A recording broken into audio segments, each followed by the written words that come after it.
All right, welcome everybody. We'll call to order this City Council special meeting, first budget public hearing and budget discussion number 3 agenda for August the 29th, 2022 at 6:30 p.m. Roll call and certification of quorum.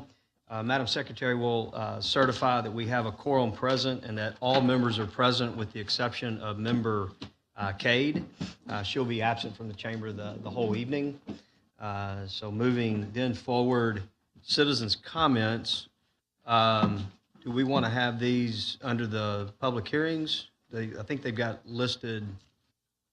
We've got one general, one on new agenda 1, and one on budget. Budget. Okay. So one on general. Yeah, we'll do the general comment now. All right.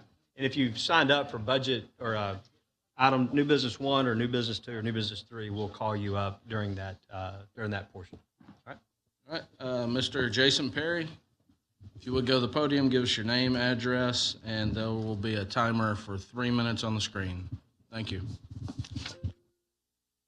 Hello, my name is Dr. Jason Perry, 3903 Cedarwood Drive, Pearland, Texas. I wanted to address just the functionality of the Planning and Zoning Committee process. I just recently attended one of your meetings. There were 37 emailed in comments, 1 called in comment, where stakeholders addressed certain specific issues they had with a proposed development. This information was clearly not communicated to the applicant, even though the city knew what the concerns were. The applicant came up here. His presentation was on how pretty the bushes were going to be and how the stucco was going to look pretty, and then he sat down. He was completely blindsided and humiliated that he didn't even know what the concerns of the citizens were. He waited in the, whatever this room is, for all of us to leave to apologize and to say, I want to address your concerns. No one told me what they were. The concerns were emailed to the city, brought into the city. They were drainage. Were these going to be renters or owners? And then the traffic, period. So the city got 38 negative, no positive. Of the speakers, dozens of people spoke. Very few were for it. The ones who were for it said, I am for it only if drainage is issued. Then the man who conducts the meeting began to start raising issues. I have to pause for a second and say, the way the meeting, though, started when they addressed this item, someone in city staff said, wait a minute, those aren't the actual property lines. This drawing's inaccurate. And someone in the audience said, I have the survey right here. And the city's like, we don't even have an accurate property line. We don't even know where this land is. Whatever, let's continue the meeting. Then when the man who conducts the meeting began talking, a lot of the people in the front row were for it, but then the back rows really went crazy. And this lady's like, we could never permit this. This guy wants a driveway for every single townhome. That's not even possible. We need 1 communal driveway per unit. The drainage guy said it's impossible to build up. We have to build down and still somehow mitigate flooding. I don't even know how this could be done. Then you had legal say, we're not sure if notices, this is all on videotape. Legal say, we're not even sure if proper notice has been given, but we're going to vote anyway. That was a nightmare. And the best part was when Planning and Zoning said, okay, on page 1 of your site plan, you have the garages and the driveway in front of the complex. On page 2 of the site plan, it's in behind the complex. Which side is the driveway on? And the applicant's like, I don't even know. And they're like, cool, whatever. And they approved it anyway. It was a slap in the face to the stakeholders, to the taxpayers and the voters. I think we need some sort of better coordination. It looked like it wasn't ready for prime time. Like they'll needed 3 more weeks to get your stuff together and then it would have been perfect. It seemed like a rush job. That's just my opinion. Thank you for your time. Thank you for those comments. The other 2 are budget specific. Budget specific. Turn me on there. There we go. So we'll move forward in our agenda. We'll be moving to new business item number 1, public hearing. So I'll open a public hearing on FY23 proposed city property tax rate public hearing. So with that, I'm going to turn it over to staff for a brief presentation on budget hearing number 1. Thank you, Mayor and Council. This is our next 3rd budget session tonight, and we do have, just to set up the public hearing, I think it would be appropriate just to lay some of the groundwork. So this first public hearing is on the property tax hearing, and so we can proceed there. So again, these are the council retreat goals and initiatives that we are proceeding with this fiscal year and beyond. It's important to notice that we are a city that's committed to public safety, our employees, and building a future together actively. We have a great staff team that's been assembled here, and we are meeting those council priorities as well as a day in, day out. This FY23 budget boosts investments in the high priority items that we've talked about up to this point. So on the revenue side, this is general fund. This comparison from the council amended budget, $805 million on FY22 on the revenue side, and then expenditures, $109 for the next fiscal year, FY23. And then the property tax pertaining to this public hearing supports most of our general fund operations, which by and large is public safety, 60% of our general fund budget. So we'll talk about this more, and I'm going to ask council to go through these in item 3 when we actually have the work session, but important to note that this budget is advancing priorities that are listed here. These are new funded supplemental items, and you can see 4 firefighter positions, adding to the shifts, reducing mandatory overtime, increasing proactive measures, decreasing the drain on our firefighters who are really, running pretty tough with the schedule as it is now. The largest other item would be a transfer for a new drainage fund and more than doubling our efforts at maintenance there with the $662,000. That was a council priority that was identified earlier this year, so we're following through on that. And then a variety of other things, such as the police telecommunication operators, one of their biggest priorities, and a police officer. So this again is restating those supplemental items that are new in this budget, about $5 million worth of investments for public safety, drainage, and the other items that are in here. So in the schedule, we're going to roll up our sleeves tonight and try to get some council consensus on the items that you discussed up to this point. If we need to, we can have a meeting next Tuesday as well. But then the 12th, we're into when we need to start adopting the first reading of the budget. It's required by the charter, fee schedule, and then the 26th, we have the second and final readings and adoption, and then the next week we start the fiscal year 23. Thanks, sir. All right, good thing. So what, council, what I'm planning to do, we'll have the first tax rate public hearing. We'll call on citizens to speak. We do have one that signed up to speak. We'll call on them to speak. We'll address and take in their input, questions, concerns, or whatever. We'll respond to those, and then we'll gavel that down. We'll do the second one. We'll do the same way on that one, and then we'll reserve all of our kind of comments, if you will, to the budget workshop, because we have plenty of time to do that in the workshop setting. So with that, we're going to turn to those who have signed up to speak first. Mayor Pro Tem, would you present the? All right, first one I have is Miss Galen Devine. We'll go to the podium, give us your name and address, and there should be a timer on the screen. Thank you for being here. I'm short, so. Thank you, Council. I'm Galen Devine. My address is 2135 Venezia Drive, Pearland 77581, and I am here to speak about the property tax rate. And I beg Council to please get as close, if you cannot do the no new revenue rate, get as close to that as possible. Now is not the time for spending, and we cannot be happy with $40 to $100 in property tax relief. That is nothing. We are struggling as families, as business owners, struggling to pay bills, put gas in our car, buy groceries, buy baby formula, for goodness sakes. And so we are counting on you. We elected you to stop the spending and stop the frivolous projects and help us, help the citizens keep as much money in their pocket as they possibly can. And I'm sorry, $40 is not it. $100 is not it for a year. I live in Villa Verde. I'm taxed by 5 taxing agencies. 5. And I count on each one of you that I voted for to watch the dollars, to watch all the pet projects, to watch all the extra spending that can be trimmed down and used for us, the citizens.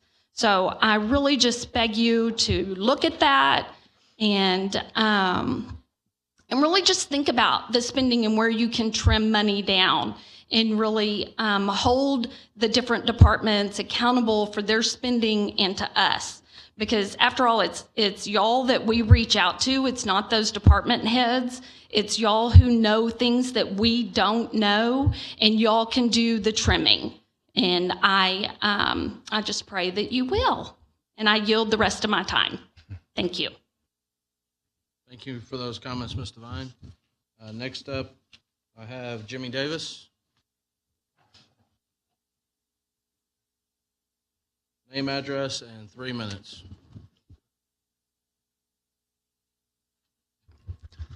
Jimmy Davis, 5004 Combsville Street. Councilman, I appreciate some on council working to get the tax rate down some more so a homeowner with a $300,000 home can see more than a $20 savings on the tax bill. However, I look at the less than $2 a month savings and don't get a warm, fuzzy feeling when I look at the 13.1% water rate increase and more than $7 a month for a 6,000-gallon user. I notice they aren't saying how much it'll impact a 12,000-gallon user. When y'all were talking about true-up bills, they were sure to throw that number out. Why not now? Are they afraid of saying how much it's going to impact those residents? Staff pointed to council that the customer service FTEs, or why our account to FTE metric is so out of balance. While customer service plays a role, I want to draw your attention to other categories that aren't being looked at. Business support FTEs and supervisors and managers. Each of you have a copy from the Raftellus Table 14. And according to that table, we have as many business support FTEs as the cities of Frisco, McKinney, and Olathe combined. Those 3 cities have 4 times as many accounts as Pearland. We have the same number as Central Arkansas Water, which has 5 times more accounts. We have as many managers and supervisors as Frisco, which has more than 50% more accounts. We have as many as Cary, North Carolina, which has 70% more accounts.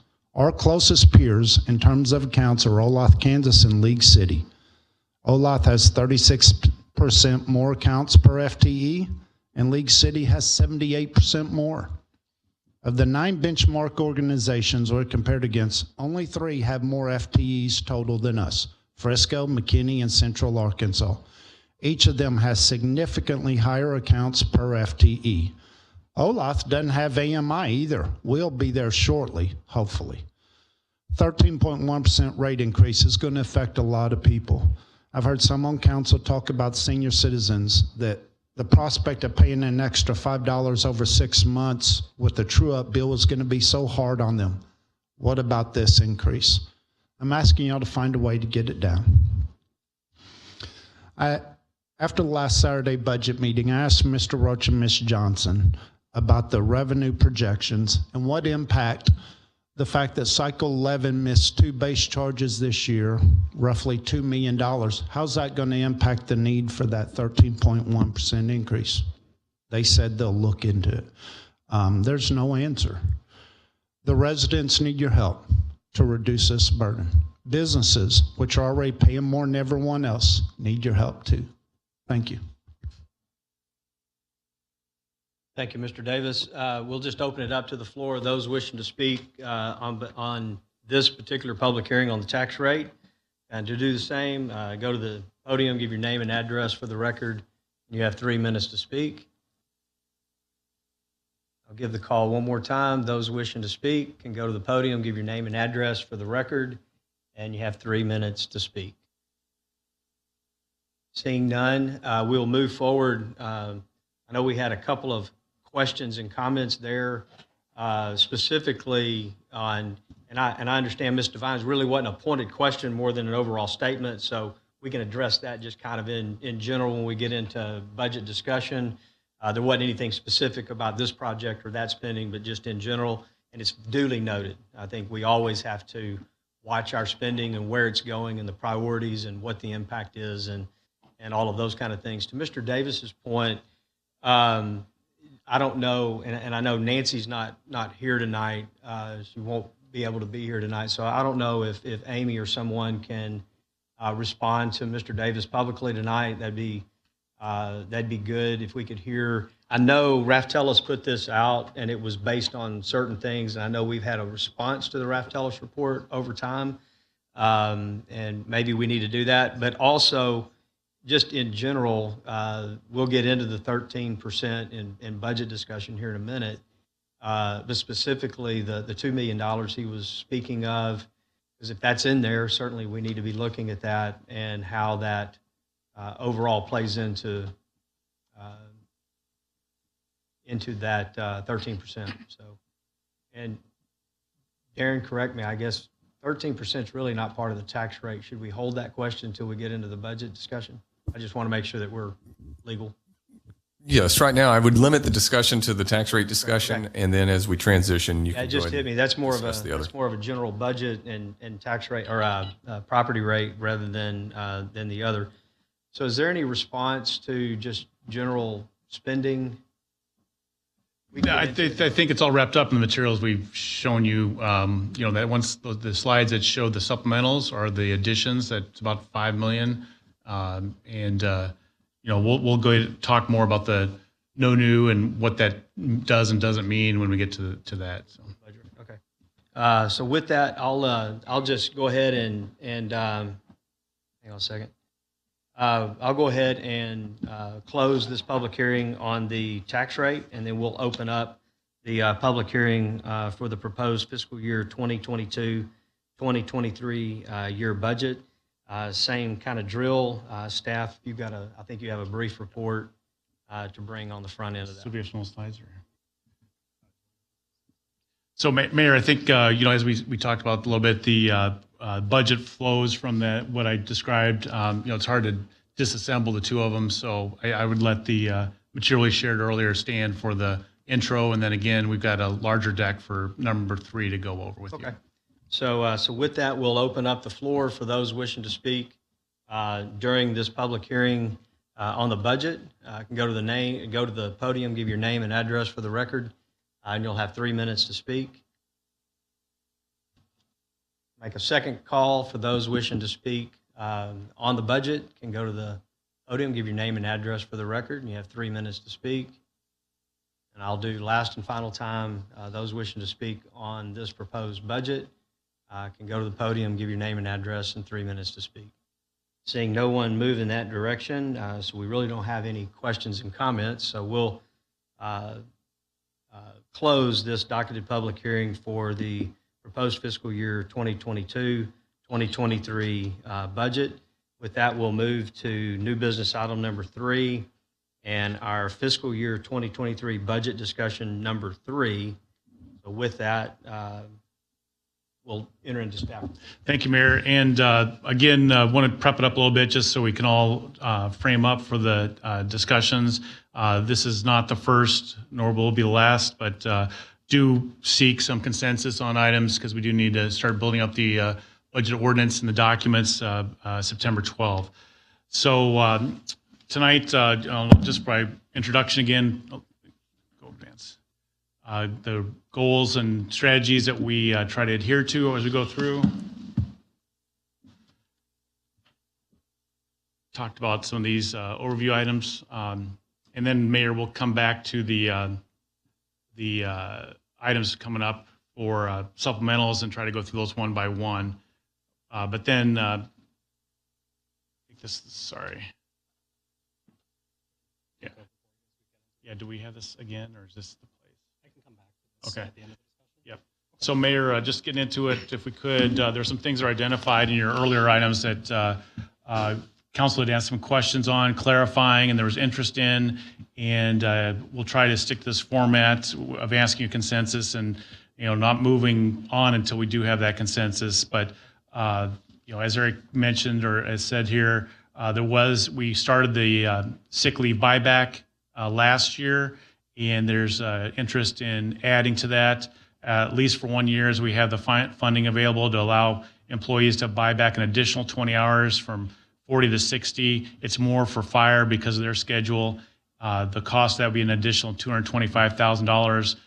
If we describe that and plan on that as a one-time this year with funding, we would be able to appropriate that from fund balance. So ask council if there's interest in it, we should include that next year.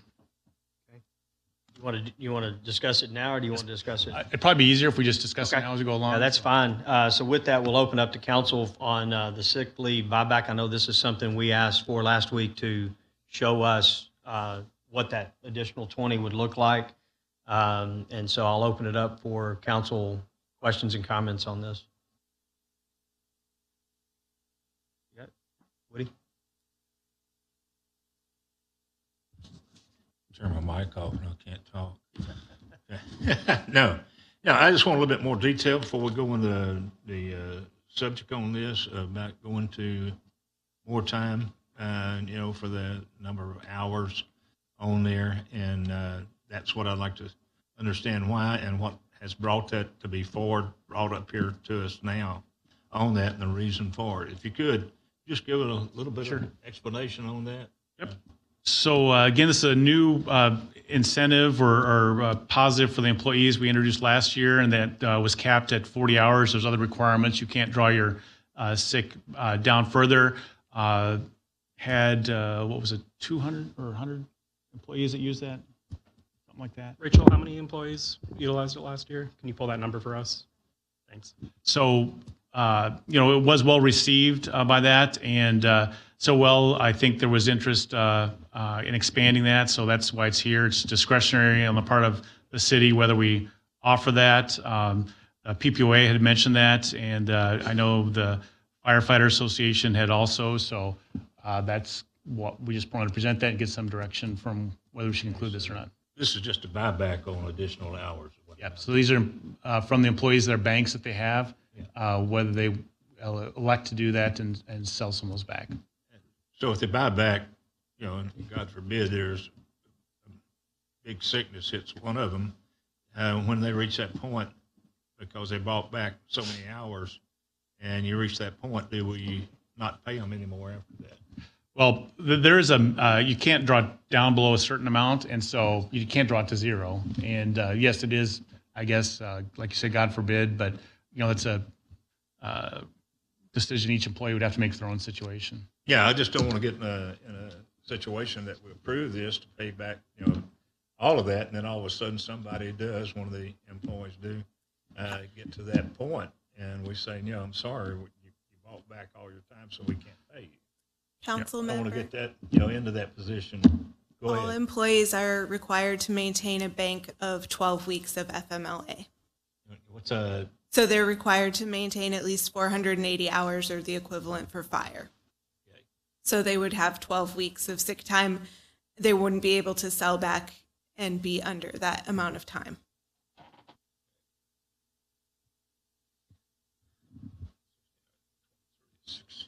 $699,000 that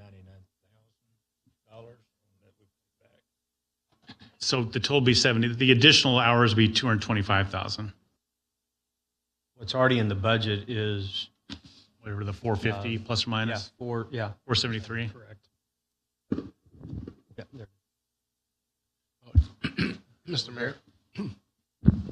Insurance guys, tell us. Yeah, no, this has nothing to do with insurance. It does have to do with, attraction and retention of good employees. I think this goes a long way towards retention. I think we've seen in the general marketplace as employers, we see employees come and go, and the job market's pretty hot out there right now. So this will go a long way to continue to attract and retain those employees that may otherwise have opportunities to go elsewhere. And we want to keep those employees and continue to train and work with them in the city. So I think this is, in my personal opinion, I think it's well worth it. I think we're living in unique times, and this is a 1-year deal also, too, if you read the bottom, right? Yeah, that's the way I'd suggest we structure it. There's nothing to say, budget situations. I think just to be fair, we could build that into this next year budget year comfortably. And as you said, it's a different kind of job market, and so I think it would go a ways towards retention. We pay this out in December. So that's a way to let people know that that's coming and keep them around. The other thing too is that if they were to go below the 12 weeks or exhaust their 12 weeks while on FMLA, don't we have a leave bank that we can work with? So that there's a program where you can donate time. Is that what you're talking about? Yeah. But that's another stopgap. That's, the ideal is if somebody get in a bad situation, we won't let you buy it, sell back beyond the 12 weeks. Right. So it's an emergency situation. I understand that. Yep. Right. That'd be the exception. Yeah. I mean, I don't like the idea of, increased burden on our budget, but I think in this particular case, given our job market, I think it's well worth the money. Member Hernandez, you got a comment on it? Thank you, Mayor. So I've come to realize that I think our employees are probably our most important asset. It seems that we're constantly talking about how they're constantly being expected to do more and more. And I think that the more that we expect them, especially if we're going to try to be pretty rigorous about how we're diving into the budget and looking for cost savings and things moving forward. I mean, it's the additional, effort is going to fall on the backs of the employees. So from a retention perspective, as Member Barry said, I think this is a solid move, and it's something that I think would encourage people to stay. We've talked a lot about retention. This is something that I don't think is totally out of line. There are lots of other areas where we can scrutinize, but I think this is an area that's a no-brainer, at least from my perspective. And I would like to potentially see this baked in, this shift towards the 60 hours ongoing as well, so if we can kind of see what that would look like long term. I don't know if there are any impacts that, Eric, you think it would make on a long-term basis, if it would snowball into something to get out of control, but at least to maybe take a look at that for future years. That's all I have, Mayor. Thank you, Mayor. Yeah. So currently, do we accrue a liability on the city side for the sick leave? Yep. There's in the accounting entries and the ACFR, there's a entry for what that would be if everybody took all of their at one time, which isn't going to happen, obviously. But okay. So this is it's more of a cash flow timing issue to pay it out today versus either they the only caveat I'd have to say is that when an employee separates, you're not entitled to 100% payouts. So you're getting this money now, and when you separate, you get half of that. So you're getting 100% of that. It's eligible now, and it's not a exact one for one. Is what I'm saying. Okay. All right. No, that makes sense. Yeah, I mean, I'm in support of this. And PPOA, gave us stats across the board, across the nation, and even city staff gave us the retention issues we're facing. I think this is a small one, small nod to staff saying, hey, we appreciate it, especially the longer tenured employees that do have the accruals, and the fact that it reduces the liabilities on our balance sheet will help our financials look a little bit better as well. Camcar, you got offer on this? Mayor, we held back comments on the other items. I'd like to get to that before I get into this. Whoever's working the screen, page 371 of the 375 packet, please. And while we're getting that queued up, I'd like to. I'm sorry, Councilman. We're in the middle. I know. What page would you like? 371 of the 375 attachment. 1 second. Sure. I don't know if we said that earlier, but congratulations to our kids coming back from Williamsport. They did a phenomenal job. I think, was it 3 out of thousands? And yeah, I guess the statistics, just to do that, there's 7,000 teams across the world that start this process. 20 make it to Williamsport, obviously 10 and 10. So yeah, incredible feat. Yeah. And we're going to have, I guess, an event on Thursday. 6 o'clock, Independence. Yeah, so that's important item, and I think they've worked really hard, and hopefully they have a sunny day, with all this rain coming Just through. Member Kemp, which Right, just packet are you right. talking about? Which page? Page 371 of the packet. For tonight? Yeah. Tonight's packet is not. It's item number 3. It's attached to item number 3. The budget book? It's got Packet tonight's only like 85 pages. So. 92 pages. Whenever you download the agenda packet from the website, it's attached to item number 3. Josh, can you pull up? You have it. Yeah. So, there we go. And I just want to get back to item number 1. I want to get my statement out and then just let it be. So this is from, future state senator, Mays Milton. Call to action on property taxes, demand the no new revenue rate be adopted. Your local taxing entities, schools, districts, cities, counties, et cetera, are currently in the process of adopting their tax rates for the upcoming year. We need your help in calling for these taxing entities to adopt the no new rate.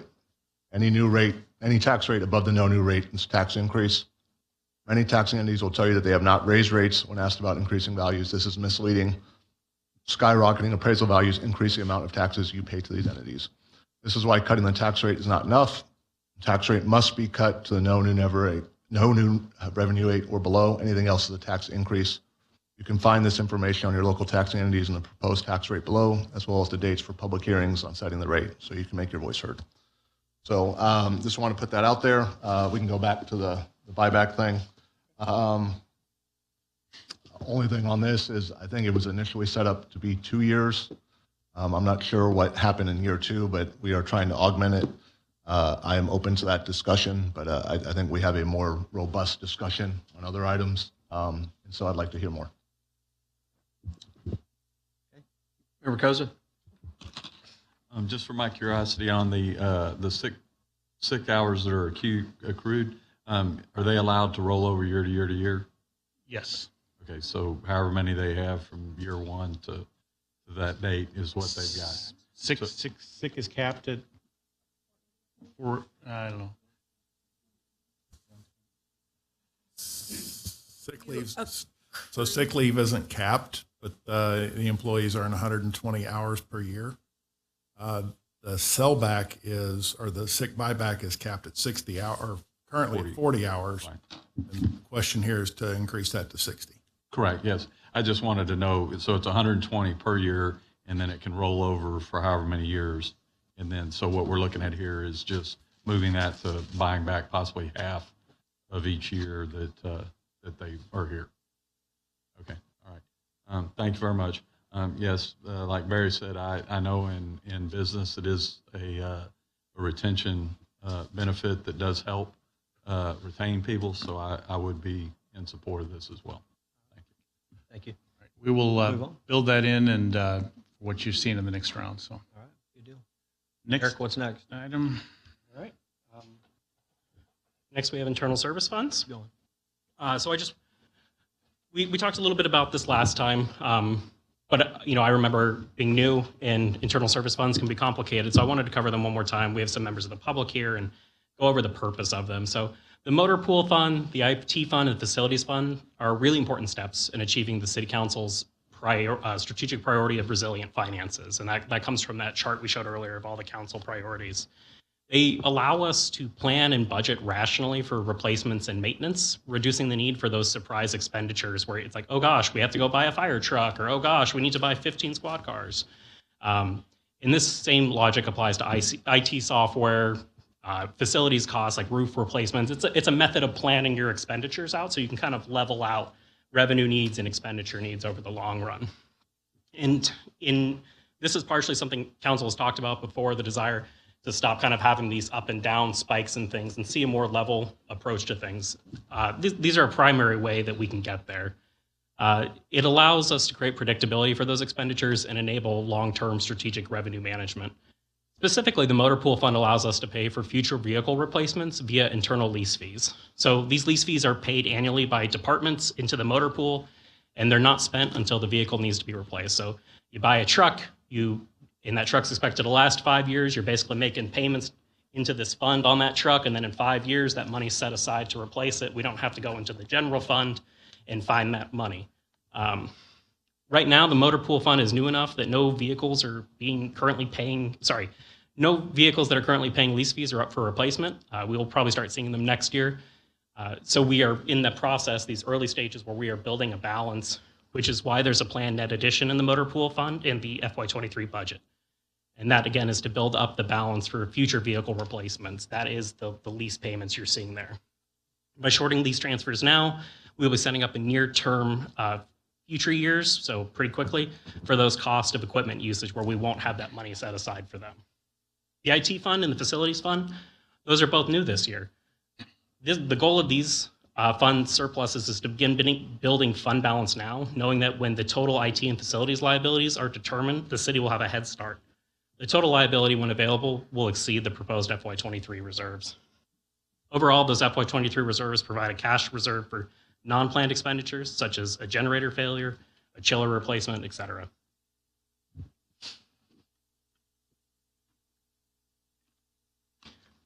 So again, the purpose of these internal service funds is to ensure operating cost as well as long-term liabilities, these replacement costs, right? We all know vehicles and equipment, they wear out and will need to be replaced. It helps us account for them, especially in fleet, IT, and facilities. They provide a source of funds for required and planned replacement of assets. They help account for the true cost of owning, operating, and replacing those assets.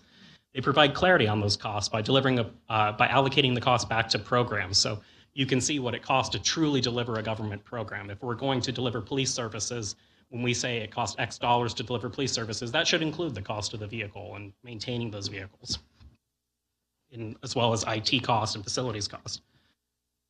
They help us be more predictable in our expenditures, eliminating volatility of year-to-year swings to address the need from the general fund. And then they continue to steadily provide necessary equipment and resources for service delivery, regardless of the general fund's volatility from year to year. So as the national economy does this, the internal service funds, the idea is they just kind of keep chugging along. Some more benefits of the motor pool fund. It conforms with government accounting, auditing, and financial reporting standards. That's actually important because it helps us maintain our certificate of excellence at financial reporting, which in turn also helps us maintain a higher bond rating for possible future debt issuances and in turn lower interest rate costs. Separation of these funds that the government is entrusted to is an important way of meeting strategic priorities, particularly resilient finances. Again, they remain even over time. And I want to hit this last bullet point.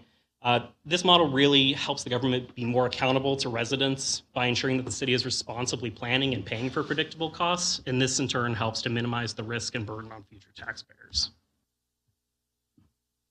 Moving on to property tax revenues. So did we want to? Yeah, can you go to the slides where you talk about that? So there was a comment about examining the transfers, and we do have a couple of displays. Can you go to those where we talk about that?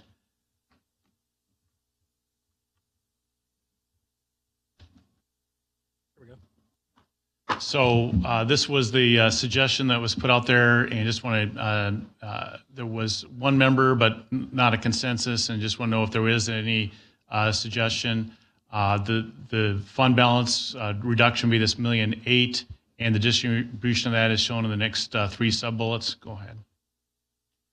So this is as proposed, and it just shows the revenues into those three internal service funds, expenses, the net, and then the general fund portion of those net, and then a little explanation of what the liabilities are out there. Obviously, there's millions of dollars of assets out there that these are trying to cover. Go ahead. And then this would be the breakdown of as we understood, the suggestion for reducing it and how that would break down for those. And so, need some council consensus on how we want to handle those. All right, so we'll open up to council for what was put on the table by Member Kamkar last week on reducing some of the internal service funds. I think primarily they were the motor pool fund, correct? It was a three. It was like, three? It was a Okay. three, but Was the 70% majority of it was that's from correct. motor. Majority. So I'll let you lead off. Yes, sir. Thank you, Mayor. Appreciate that. Can we pull open page 6 of 85? It's the top item under the budget 3 attachments. And it kind of was the memo that you guys sent out responding to questions. That's the one, and then it's a few down. I think it's page 6. There you go. You passed it. A couple. Scroll up just a little bit, and a little more, please. There we go. So if you kind of let's get the top guiding titles. You kind of have BA on it. So you have your budget amendments, the items that in theory it purchased, your expenses, your revenues, and was it recurring? And I guess this was kind of charting, Eric, the items from budget amendment from adoption to the end of the year, and then we roll into the next year. So Correct. These were the 6 amendments in between at that point. And so I just want to point out for the viewing public, if you see the 5.4 in revenues, that's money that came in. There was a mid-year allocation point. So it's not like this is a small amount of money. It's not like 100,000 is the only thing. It's real money. It's a 7-digit number, a mid 7-digit number at that. I do believe in the investments the city needs to make. The city is doing a right thing, moving money from the general funds to these internal funds for motor pool, technology, and facilities. I understand that. I believe that. But majority of that general fund money comes from property taxes and sales taxes. This revenue, this 5.4 that we received, a lot of it was sales tax. And I would just say, if we're going to put money in the piggy bank, let's put money in the piggy bank that we have in our hands. Let's not tax ourselves in excess to go put money in the piggy bank. That is the part that I am having brain damage about. These 3 funds in the memo that was referenced just a couple of minutes ago and was presented last week had 2.7 million in over contributions into these 3 funds. I'm not a complete, masochist. I don't think that this is not unreasonable, but we don't need to go over contribute 2.7 million, which is over a penny, closer to almost a penny, almost 2. It's probably a penny and 3/4, plus or minus, that we're taxing ourselves in excess to put money in this piggy bank. We can wait 6 more months, get the money in our hand from the state for sales taxes, and then go put it in the piggy bank. We've done it 6 times in this instance. My proposal at the time, and I know we don't want to go pull all that up, was instead of putting 2.8 million in these 3 buckets, primarily in the motor pool fund, as the mayor pointed out, we can go put closer to 300,000 and then put the 2.45 back into the citizens' pockets or the businesses' pockets. And if we get the money from sales tax later this year, we can go apply it. And I'm just trying to put the rules of the road to be more consistent. I agree. I just want to be very clear. The staff is doing what we asked them to do, but they're doing it too well. They're being very aggressive.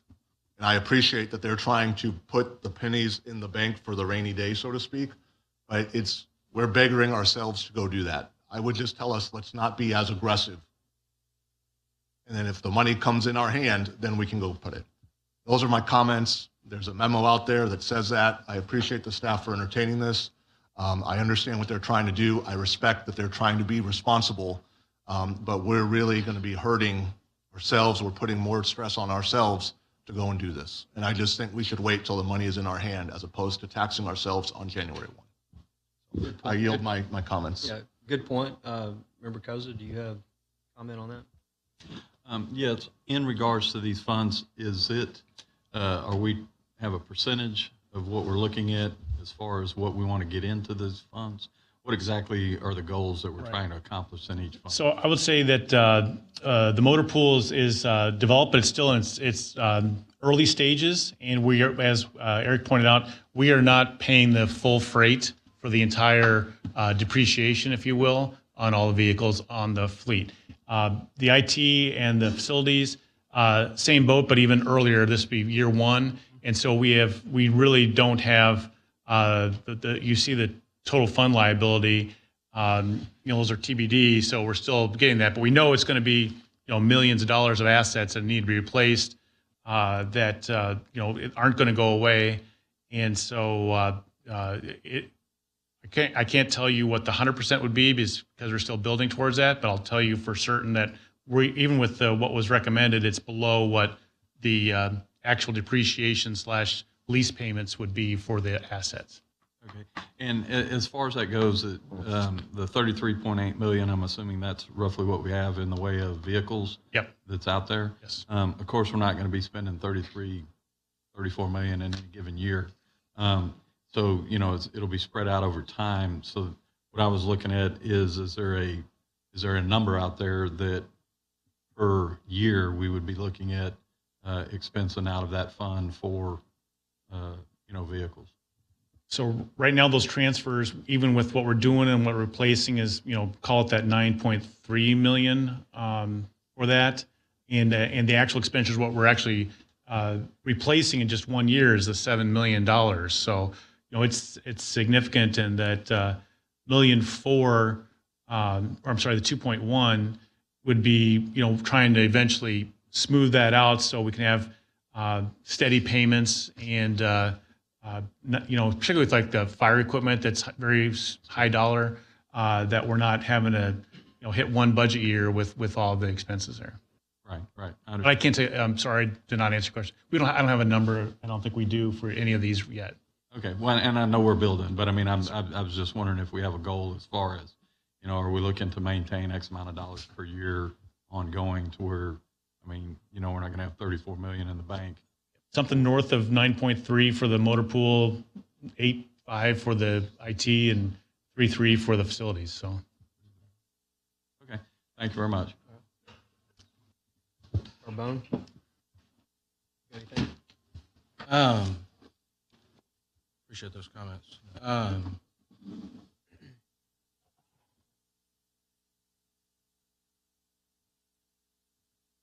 Are there any general accepted, not accounting principles, not GAAP or GAS, but what are the best practices when it comes to funding these internal service funds? Kristen, you want to take a stab at that, or? I would have to do some research. I don't know. Okay. I think I'd like to see that for sure.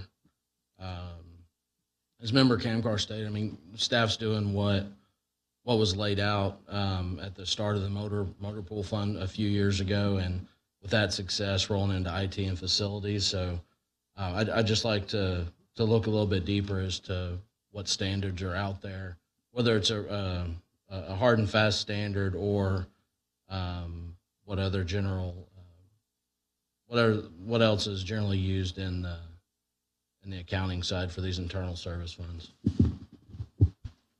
Yeah, I think it's a good route to go. Let's find out who's been doing it a little bit longer and learn a little bit from it. Member Hernandez? Thank you, Mayor. So I think maybe just kind of looking at some of this, Eric had made a comment about this was an effort to try to stop some of the swinging of the pendulum back and forth, and that's of importance to me. I've seen that happen just in the short time that I've been on council. And I'll say that I think maybe it's just maybe a slight difference in philosophy, whereas I see us having the money in the hand now, and to me, this is we've got a budget. This is the fiscally responsible thing to do to start planning for these expenses that we know we're going to incur. So I haven't changed my opinion since the last meeting on these and the IT and the facilities fund. We don't know really what the total fund liability is going to be yet, but we do know that this isn't enough to meet that, just based on the assessments that we've received. And then just kind of to drive that point home of the pendulum swing, one thing that really kind of illustrated this for me, Mayor, was I got my recent cell phone bill, my most recent statement, and my bill went up $8 a month. And so I went on there and I said, what in the world is this? And so it was a jump from the Texas Universal Service Fund surcharge from the PUC. And because of kind of some of the deferred maintenance and liabilities they had that they weren't addressing, they had to raise their rate from 3.3% to 24% to get that. And so, whether it be these internal service funds or, Mr. Davis comes and talks about the water rates, instead of getting these 13% swings or, whatever we're talking about, I think we just need to be on the slow and steady, set a goal, and we budget for it every year, and whatever's left over, that's what we use to pay for everything else. That's kind of how I've, over the years, addressed my personal budget, which I know isn't the same as the city budget. But for me, I see this as the fiscally responsible move here, and my opinion remains that I think we're on a good pathway here, but not to preclude that Member Carbone's suggestion shouldn't be something that we should do as well. Right. But I think we're on the right path here, Mayor. Member Berry? Thank you, Mayor. I tend to agree with all the mentions previously. Kind of one of the things that that struck me was that we didn't really go back and look at maybe the last 5 years of expenditures to understand what the average cost was over that period of time and set some sort of guideline. Instead, we get a bunch of I don't knows, and that usually scares me. Being that we recently had, when I was on the Board of Trustees for the school district, we had to put $17 million in a bond fund for IT, which was the absolute wrong thing to do. So I'm happy to see these IT funds, the motor pool fund, the facilities fund, and I'm glad to see that y'all are kind of wrapping your arms around the motor pool fund a little bit. But I would like to see more granularity in these funds to understand exactly what the formula is. I know for a fact the motor pool fund, as it sits today, has to have some sort of recurring replacement program as it pertains to the vehicles. I know we did in the school district, so that number should be something we could obtain. But I do understand we just paid $1 million or are planning to pay $1 million for a fire truck. So I get those large one-time expenses when it comes to motor pools. So and that's in the interest of public safety. So I'm all for that. But I would like to see a lot more granularity there so that we aren't just dumping a bunch of money into these funds just to say, hey, we have a bunch of money here so that if we need something in the future, we have it. So, and that's not meant to be condescending. That's meant to be more, conversational. And I'd love to continue down that conversation if at all possible. Member Owens, you got anything on this? I've got a couple of questions. Now, just on that, the one that we have up here right now, talking about that and looking at the replacement cost, is currently higher than the current value, which, needless to say, it is. It doesn't make any difference. On there, it is going to be more costly to do that. But I got a few years ago, it's what happens when you're on council for too long, I guess. The police department on there, we went in and what we did, we added a deal that, every person that we hired in the police department got a vehicle. And we thought, okay, instead of having the vehicles out there and one person driving it today for 8 hours, next person driving it for 8 hours and whatever, we thought, well, if we go in and we buy those vehicles for each one of them that was driving it, they would take care of that vehicle a lot more than, in a course of 24 hours a day, 3 different people, having that vehicle or driving it. But we never have had anything to come back and saying, yeah, that was a good deal that was done and it saved us this kind of money or not. So we don't know if we're continuing to do a program that you can't compare it with anything, you haven't saved anything, you haven't done anything, you just continuously doing it the way it's being done. So I think, I don't mind voting to spend additional money on vehicles and what have you, but I would like to have, for the come back and give us a report periodically of where we're at and if it's saving us any money that we're doing it now or if it's not saving us and we need to change what we're doing as a part of that instead of just saying, we're going to spend, transfers into the fund, $9 million, 23 expenses, $7 million, net revenue, $2 million. So, I mean, let's get a little bit more detail. And like I say, and I wrote down here that before I vote, on what's going on to approve the city services in this budget, I want to find out from the department heads, is this, if we're going to increase these dollar amounts in the budget, what's that going to do for the services? Is it going to improve it? Is the citizen going to get what they're going to get out of it, as any kind of an improvement or what? So I'm looking at that, at everything that I see on here before I make a decision on it. And I might be 1 out of 7 up there that won't vote against it, but I want to make sure that what we're doing is the right thing, that we're doing at this time to do it, because once you spend the dollars, you can't get them back. And so I just think, that we need to look at each one of these and make sure that we're doing the right thing at the right time for us investing in these areas. So, and that's just going to be, Clay, from you as a city manager, of having your department heads get up and say, this is what we need. This is how it's going to improve. I want to see, if we're going to spend money to do something, I want to see that, okay, what's the improvement going to be, in order to do that. If we're going to spend another $700,000 or $800,000 in fire department, okay, is that going to be able to get us out to the fires a lot quicker than what we are now? Or, make sure our trucks are ready and the staff's ready to do it. So that's the things I'm looking for when we start doing that and looking at the dollars, because we're looking at some significant money, and it's not our money; it's taxpayers' money. Well, yeah, for us living in the city, it's our money too, but it's taxpayers' money. But we got to see what kind of benefit we got getting out of it, of the money that we are spending. So I think that's one of the things that we ought to add to. Like I say, I don't mind increasing the city budget, but let's say, okay, what we're going to get out of it? What's the citizens going to get in return for doing that? If we're going to add another 5 or 6 people, 7 people, whatever the number may be, and just find out, how much value we get out of it in the return. And so what I'd like to see is what we're looking through, and I guess from the staff standpoint, when you come in, you need additional money. Tell us what's that additional money for that particular service, how is it going to improve it, or what have you. Let's see what the improvements are before we lay out the different dollars. Yep. And I guess that'd come from our city manager to do that. I mean, it's just, if you're going to spend money, you might as well say, okay, what kind of return am I going to get out of it? And that's, the people that's paying the tax money. And I think Member Owens, we're going to have some of that discussion as we move through this presentation, even on some of the priorities that we kind of set aside.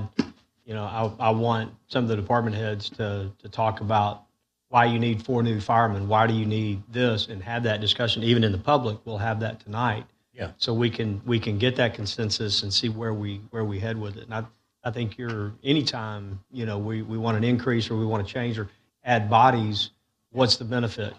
Exactly. And what does this ultimately do for us? Does it save lives? Does it help us? Does it improve customer service? Does it do something for the taxpayer who's paying for it? And we'll have some of that discussion here in a little bit. Remember, Hernandez, you had a follow-up real quick? Yes, Mayor, thank you.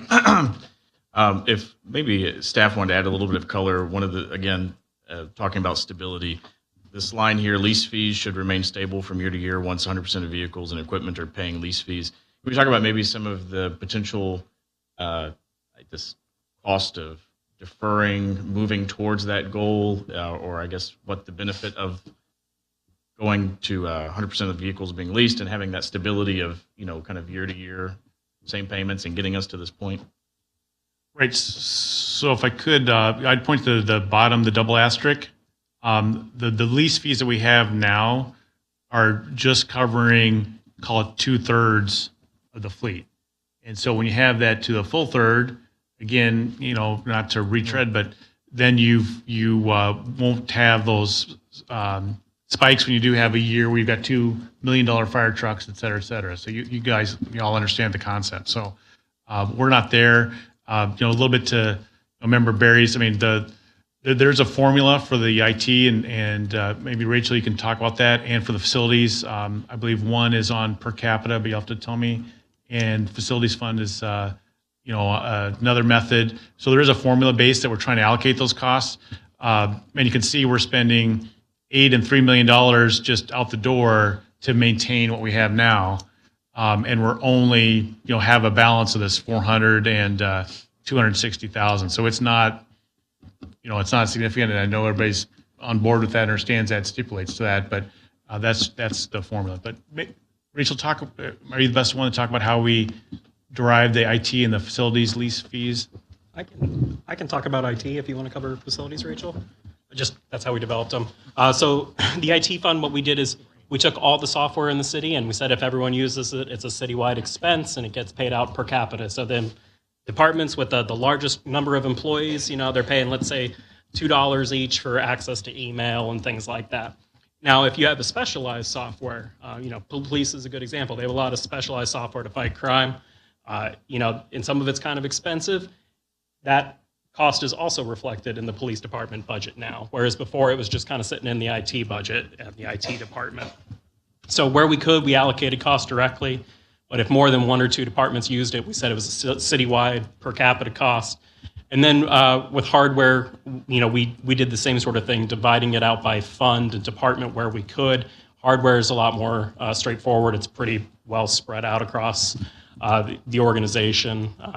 It's occasionally you have a lot of backup for body cam footage and things like that, storage over in the police department. But in general, laptops are laptops, right? And then in the facilities fund, Rachel, do you want to talk about how we allocated those? So the facilities fund budget was allocated out based off of the FY22 staffing FTE counts by fund. So we took the facilities fund operational costs for FY23 and then looked at the FTE counts by fund for general fund, enterprise fund, and some of the other funds that have personnel and facilities costs in them, and then allocated them out that way. The net revenue and expenses balance was just to get some of the operational costs. I believe it's 8.5. It's somewhere between 5 and 8.5% of the operational expense for the year, just to cover any unexpected costs.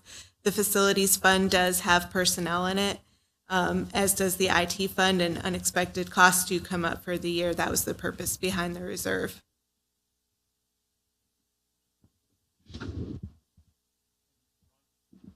You've mentioned the police has a major software piece that we're trying, this is a perfect example we're trying to build up towards. Can you talk about that a little bit and the cost of that? Correct. So right now, Central Square, or OSSI, is our records management system and computer-aided dispatch software. That will meet end of life, I believe, and Chief Randall, you can correct me if I'm wrong, but I believe at the end of 2023. So we'll be looking to replace that system. When we brought that system in 2009, I believe it was 1.4 million. So we'll be looking close to 2.5 million, maybe higher, to bring in that software.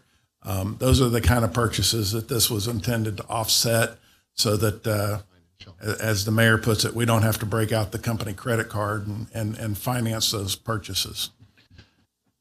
So it's just to highlight a real world example of something that's coming up really quick that, this is a little bit of a running start on that, but if we don't have that, we're gonna have to find another means to pay for that in just a year and a half.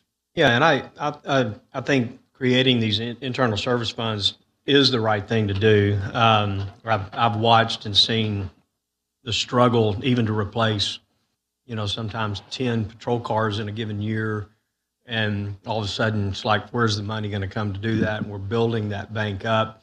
Really, if you look at your home budget and how you finance a vehicle, you pay it off, you continue to pay yourself, and you double that time up. Now you have, in theory, cash to go buy the next vehicle and just continue to do that, and you've got cash to do it. So that's, in a nutshell, and to drill it down to kitchen table politics, that's how this is supposed to work. It's just on a bigger scale with a lot more vehicles and a lot more stuff. Same thing with the IT fund. We've had to pay software before. We've had to pay for, large chunks of IT, and we've had to issue debt for those.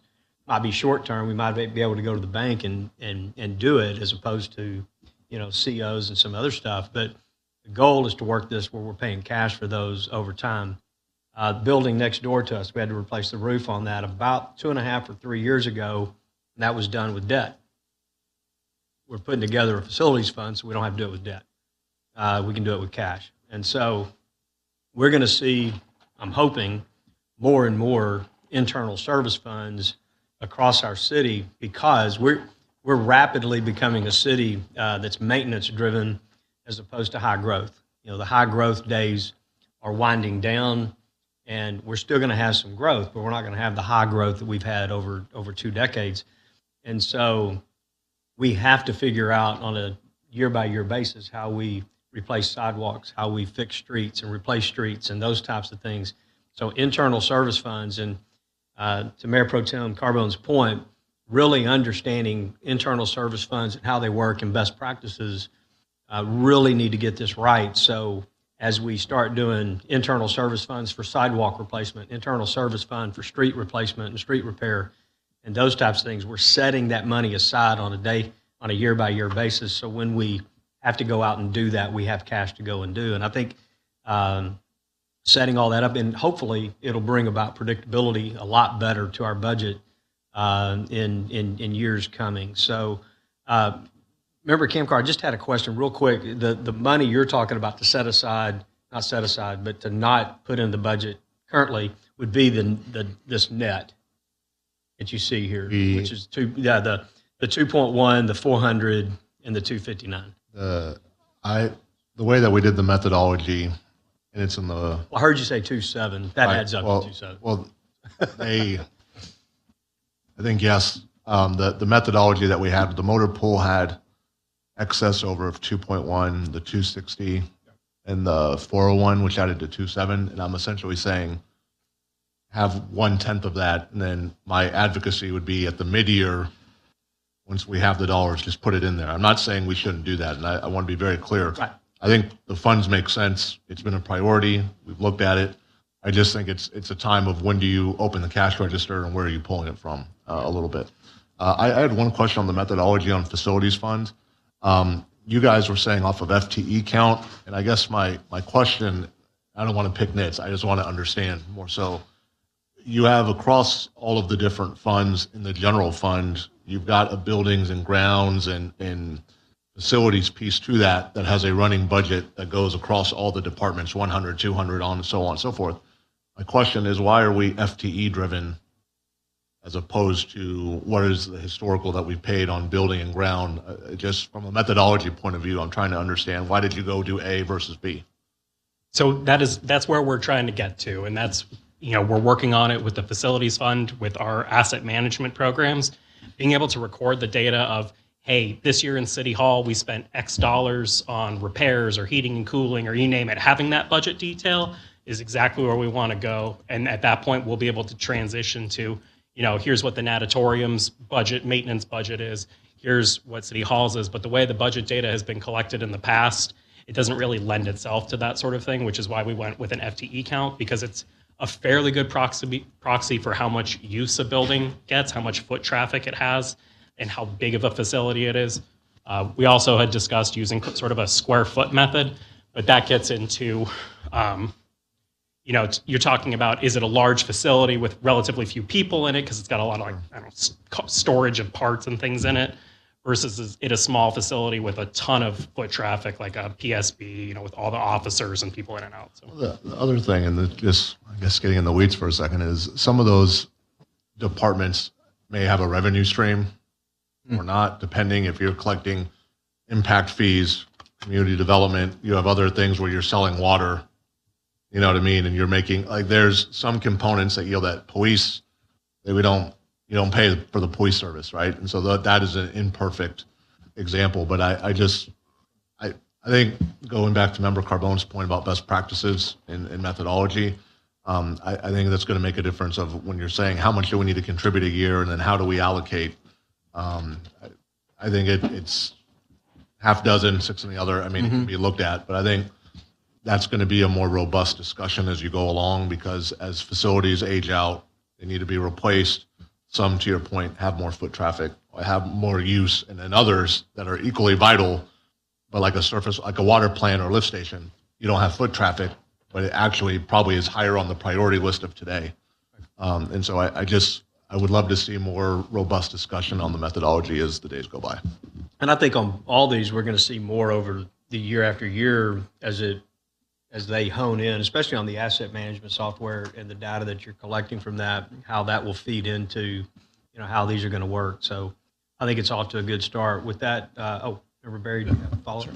That's the last thing. I'm just trying to solidify my thoughts on what you're asking, what Member Camcar is asking. So are you saying that rather than pulling money out of our maintenance and operations budget, property tax bank, so to speak, are you saying wait till we accumulate sales tax dollars mid-year throughout the year and then dump that money into savings banks? Is that what you're diverting sales tax? You're using, rather than using M&O dollars, you're using sales tax. So what happened was, going back to the example from the memorandum, is there were 6 different budget amendments, I believe 5 or 6, where $5.4 million came to the city thereafter. It wasn't on Jan 1. In theory, for the budget, Jan 1, property tax comes, assessed value, and eventually Brazoria County remits the dollars in. What I'm saying is lower the rate down a little more. Not saying go zero out the number. If we're collecting 2.8 across all the funds, collect 350 or 300, pocket the 2.45, don't tax it. And then as those budget allocations come in from the mid-year, from sales tax dollars where we have cash in hand, go execute the plan. I mean, they're going to go, I'm running for election year, may be here, may not be here. Here's the thing, there's going to be dollars coming in on Jan 1, there's going to be dollars coming in June, there's going to be dollars coming at the end of the year. They're not saying they need all this money day one. I'm just trying to, all the buckets end up in the general fund for revenue, whether it's sales tax or property tax. I would say pocket the 2.45, the 1 3/4 penny, and then when that sales tax revenue comes in there, because money's fungible, make the contribution in. The plan is good. I'm not even disputing. Remember, Koza would go and say, and we've been sidebarring, we don't know how much we're going to need when we need it, but we do need to build the bank. It's just, when do you make the deposit? I'm saying make the deposit when you have sales tax revenue in your hand, as opposed to January 1. I'm not saying that we shouldn't make the deposit. I agree. So the point is, last year we had similar sales tax dollars. $5.4 million came in throughout the year. Came in, but we also had budget amendments that was tied to those, right?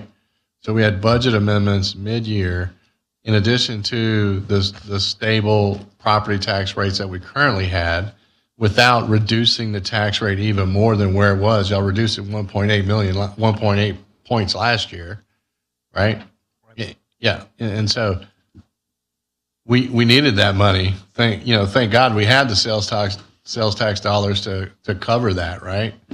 So, well, now let me help you, because I can get on board with what you're talking about. I just want to make sure that, I mean, 2 of these are brand new funds. Agreed. So just in voter pool's not exactly brand new, but it's new. But I think the theory that you're talking about is sound. The question really is, will we see that sales tax materialize in the short term to make it happen? Our double-digit increases in sales taxes has now gone to smaller single-digit numbers, and will it actually materialize to get there? But in theory, I can get on board, even if it's not the full 2.7. Is it a number in between that we can do some cut and additionally, reduce the rate, but still know that, I mean, ultimately we've got to replace. There's a plan, Mayor, and work the plan. It's a plan, and I think and I agree with you. I think the plan is sound.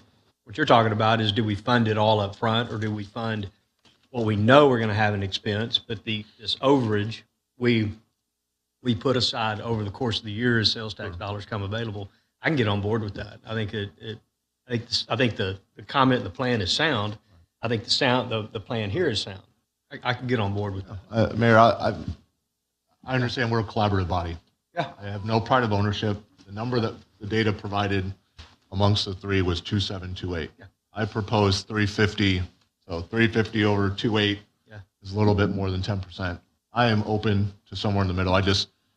I'm sensitive to the fact we're all working really hard to address the needs of the taxpayer. We're also working to address the needs of facilities and motor pool and IT. If the fire truck isn't there, it doesn't work, then the firefighters are worthless because they can't get there. I understand that. But I just think it's when do you collect, and do you have the plan? Can we hold 6 months in our minds that, hey, if $1.5 million comes in, that we need to pay into these 3 buckets? And I'm open to ideas. Okay. Member Carbone, you started to. Yeah, so I'd also like to see next next meeting what our current sales tax projections are and any current collection since we first rolled this out, kind of where are trends headed? Because all this sounds good, but I mean, we had 3.6 million drop on us from sales tax, and if we can count on that, we can budget for it. So the number that we budgeted in was plus 375, which is probably a little, well, I don't say if it's aggressive or not. It's not leaving too much on the table. And I think the point too is that, we did see those double-digit increases the early part of last year, and as you've seen with those monthly sales tax reports, it's dropped down to the mid-single-digit numbers.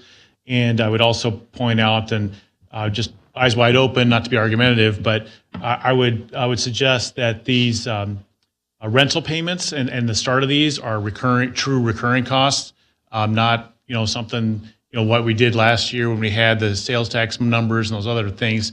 We were able to do, as Member Barry said. Thank goodness we had that, and then we had the extra $2 million from that ambulance fee number. That's not going to be there this year. We know that for a fact. And so, but these rentals are true recurring costs for, my word, depreciation of those assets.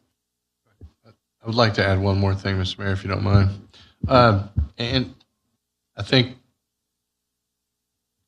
and you guys have all heard me talk about this for the last few months, is that I would like to take a certain portion of our budget and dedicate that to drainage maintenance projects, right? And so if what we're saying here is skinny down the operations budget and rely on sales tax, I can see into the future, I've seen that crystal ball a million times, we're going to starve our drainage maintenance as we've done years past. And EDC's just recently passed there. I saw Matt in here. I think EDC just passed, agreed to spend $400,000 on assistance and the drainage plan. We're gonna, potentially spend $400,000 on the drainage plan, all in an effort to be able to understand where our drainage needs are for the city to avoid another 2017 Harvey incident. So let's not forget about that either. I mean, I know that's not on paper right here, but if we don't have a plan as council members to understand what the future of the city looks like, I think we're doomed to repeat it all over again. And I'm not saying that you don't have a great idea.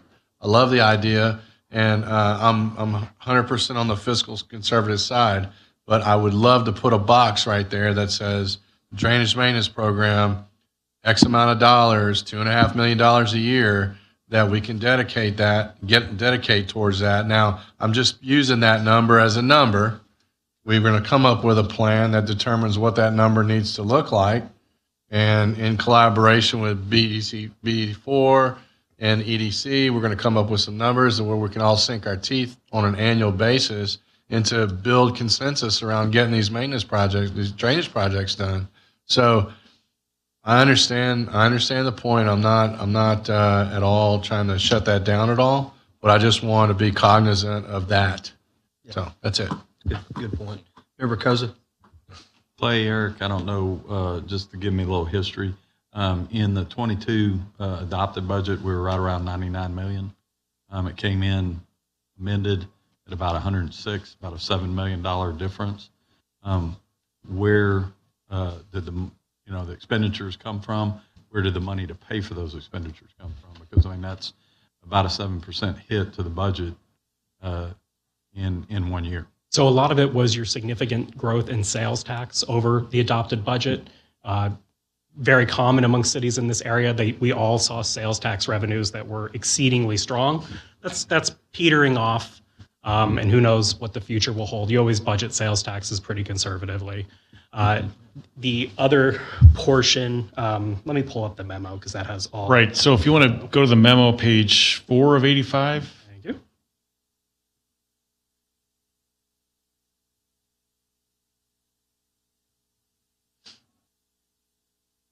Talk about this.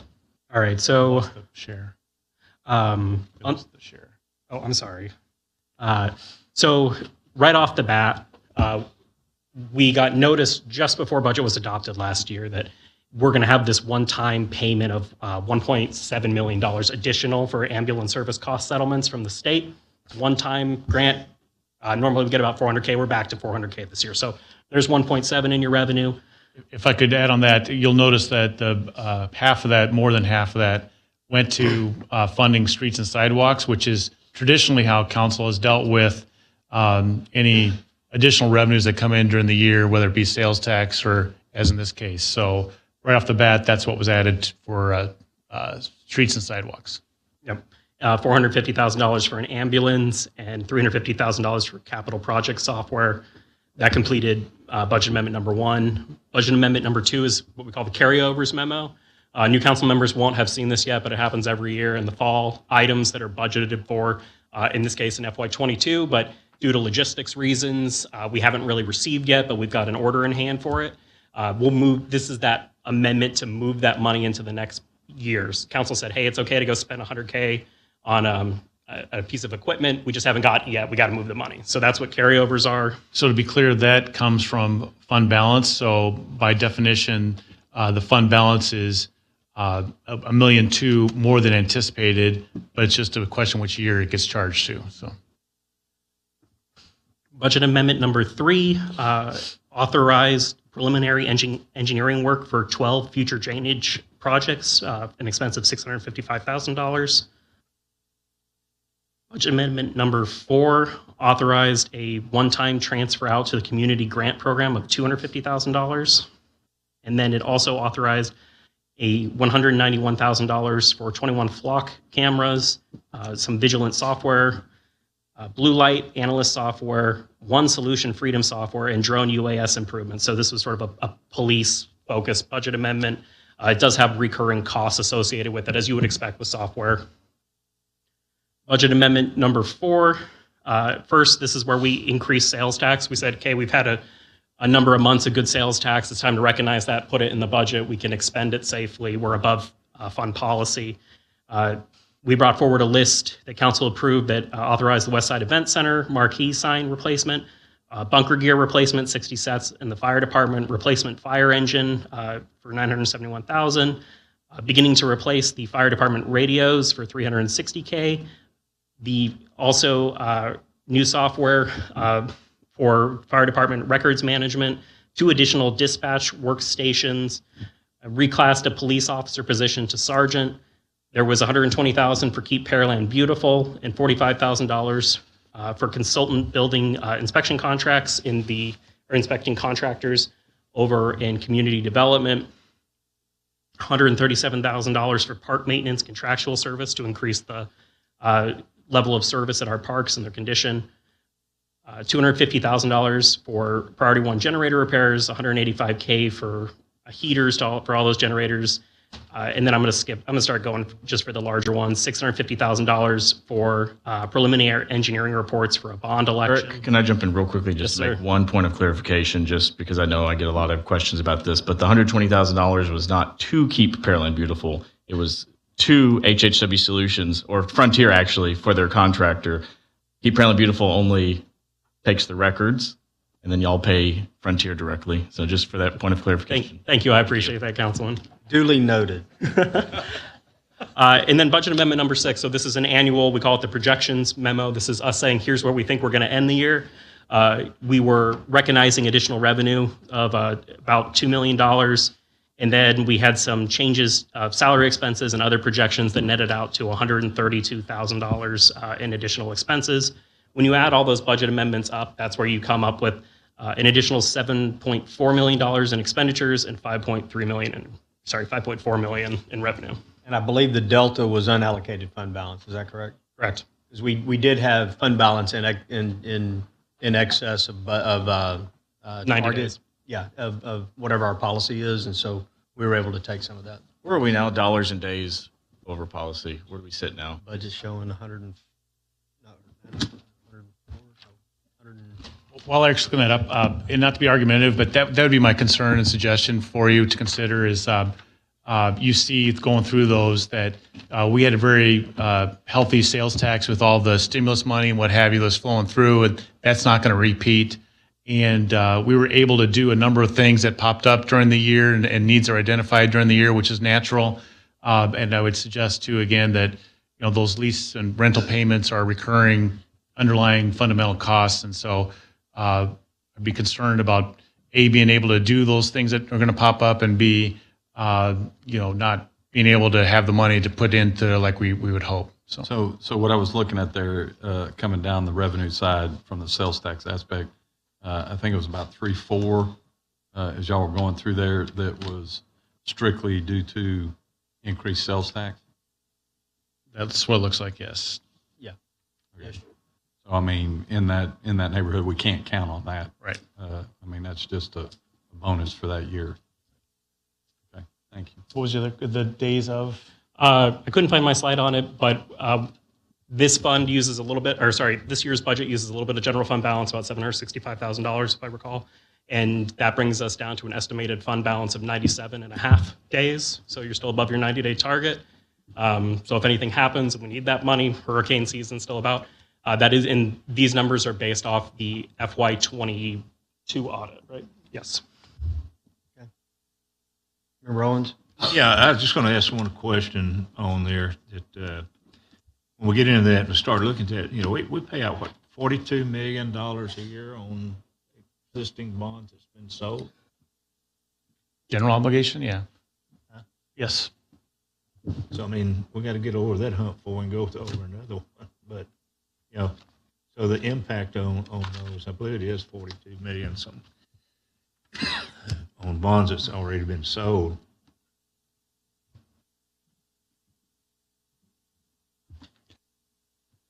$38.9 million, we'll call it, for this year. $38.9 million. Okay. Yeah. So, I guess Clay and Eric, where do you want to head next? Yeah, I didn't hear real clear consensus. I heard some questions about like additional information on the formula and so forth, which I get, and best practices. So I don't know if council's comfortable leaning one way or another at this point, or how you want to leave it. I don't want to rely upon sales tax or mid-year. I think this is a priority. We've identified it as a priority, so I'm going to stay where I am. But I don't know, I could be alone. It sounds like. Mayor, could we have a straw poll? I think you have some people that want to do more data and some people that don't. And right. I was trying to get that as people come through. I think people are generally like the plan, I guess. Real quick, just kind of down through, would you rather keep with the plan that staff has presented, or would you like to divert, from it and do what we know for sure we're going to be spending in 23, but divert some to mid-year allocation? Should we have additional sales tax? I'll let y'all. We can't vote, but we can say, we'd be in favor of that. Yeah, as far as where I stand, I mean, looking at it, not being able to count on sales tax, if you go in and count on that being there, you're not going to get there. I mean, at the end of the day, so I have a little reservation in that regards, because we're hoping that something happens. And if it doesn't, then where do we go? What do we do?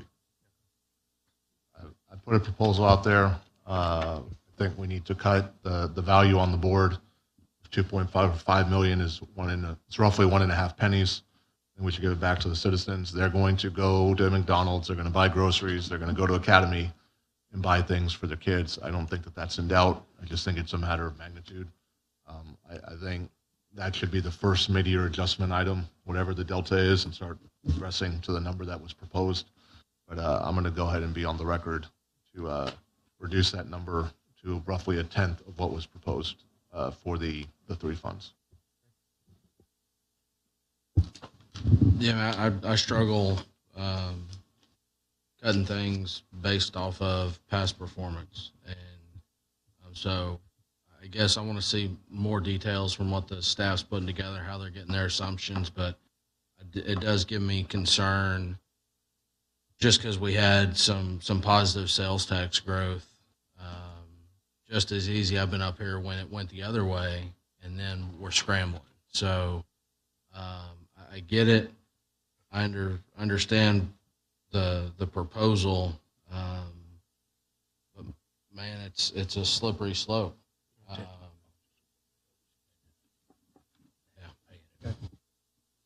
You've already said it. Member Barry, thoughts on it? Yes, sir. I actually pulled up the sales tax report while we were sitting here. And it is it is trending up this year. I mean, but in years past, I'm looking at previous months, and it's cyclical. It's up, it's down, it's sideways. It's, and the last thing I'd want to do is start, all these projects that we defined already are projects we've spoken about for the last several meetings.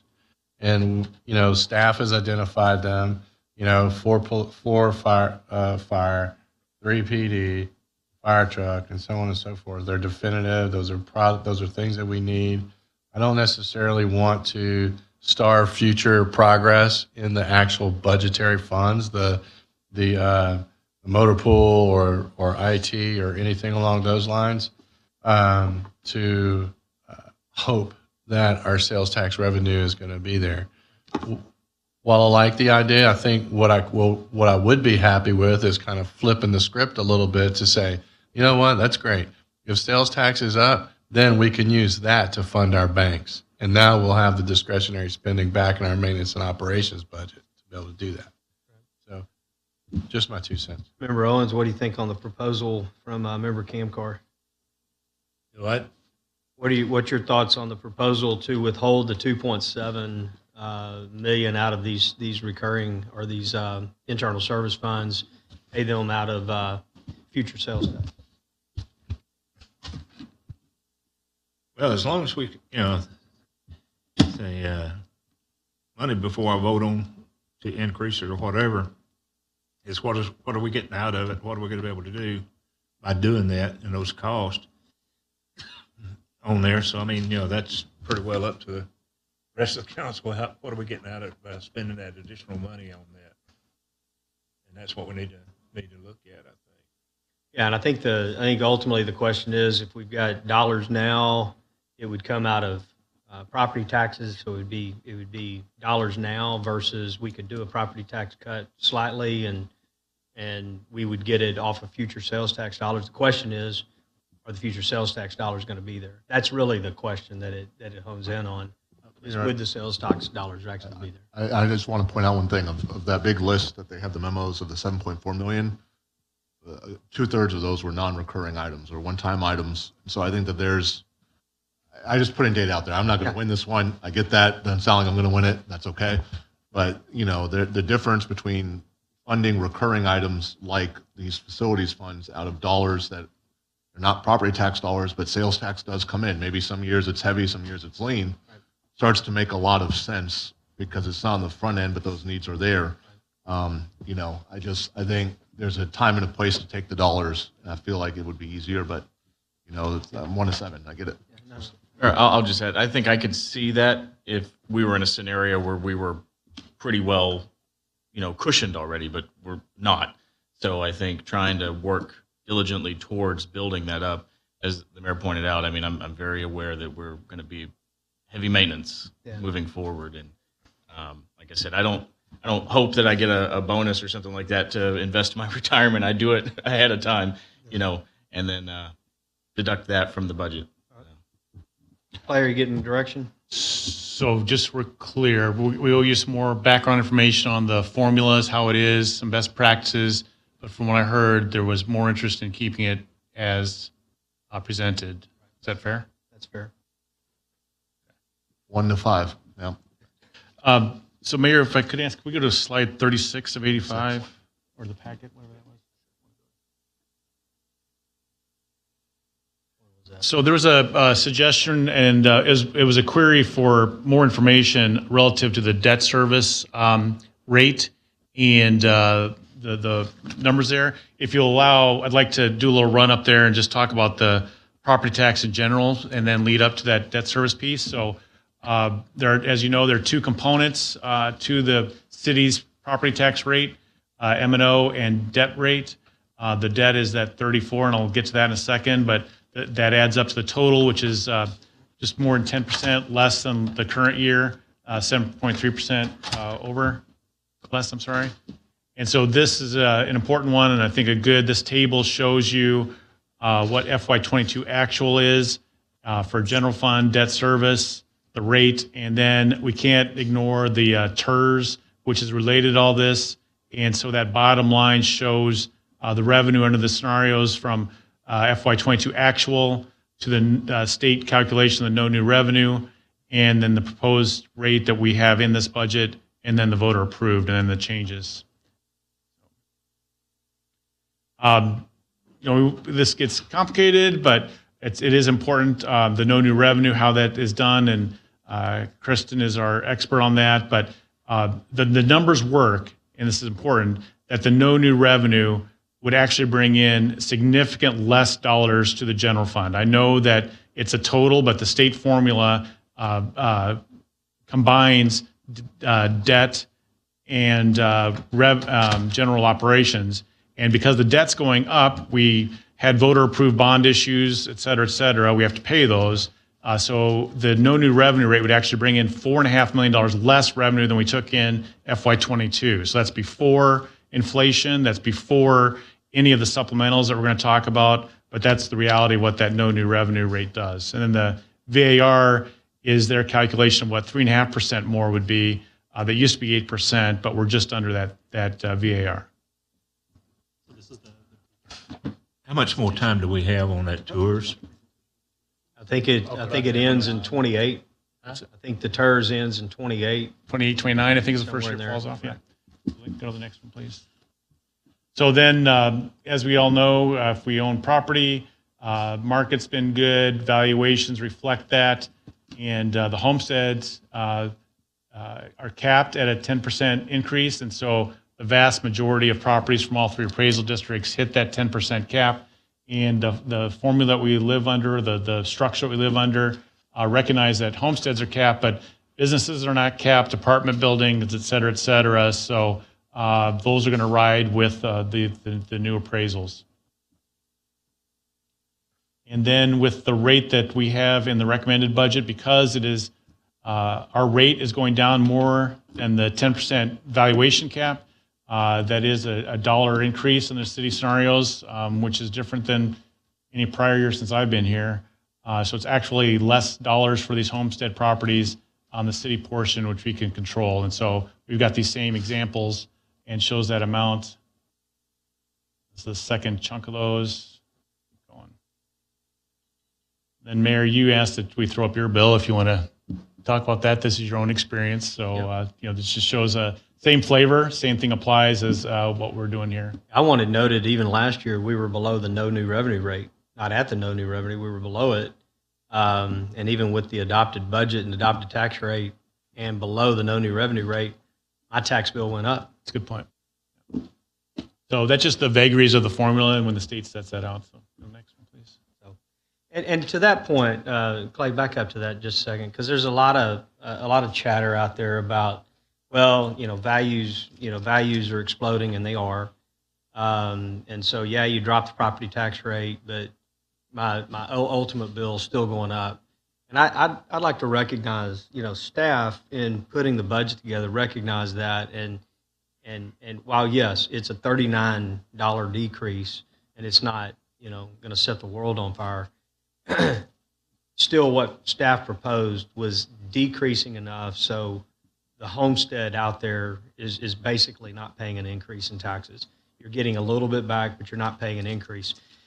Year over year, we drop rates, but values go up, and you still pay more.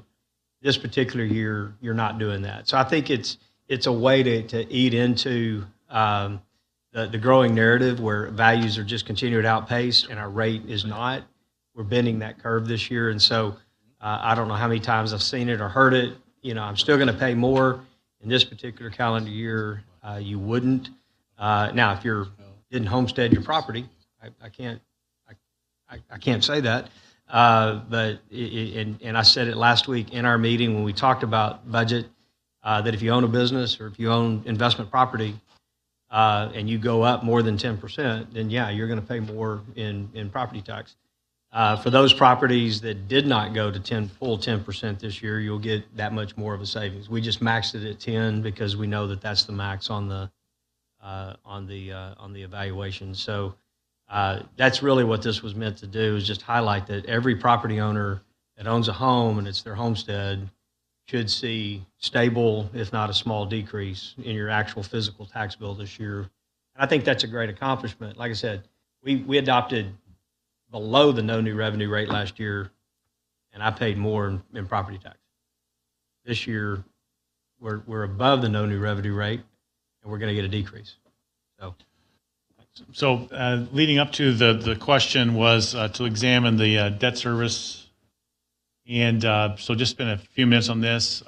As was noted, if you look at the far right on 23 proposed, we're showing total revenues of 48.8 and then expenditures. And so that's a net positive of the 2.1. And then the bottom right-ish is the over policy. So right now the pro forma is showing that we're adding $1.5 million to fund balance over what our targeted minimum is. And so the question was, do we want to look at maybe tweaking that debt service piece of that by perhaps $0.005, I think was mentioned, and what that would do. And so we've run the calculations that shows this. Because of the TERS, again, does affect that. And so we suggest we offset part of that if you want to lower the debt service by a fraction so we can keep the O&M where not impact that and trying to find a cut there. In addition, the only caveat I would add before asking for council discussion is you'll see that this is a changing dynamic, and we actually had less revenue in FY22 than budgeted because of freezes and the estimates, et cetera, and so we were able to cover that. But it's just a dynamic, and so that was sort of the thinking on why to push that back up a little bit over to the $1.5 million. But if we want to lower it, if council wants to lower it $0.005, there's room to do that, and we were asked to run the numbers, and that's what we're doing, and ask you to give us some feedback so we can move ahead.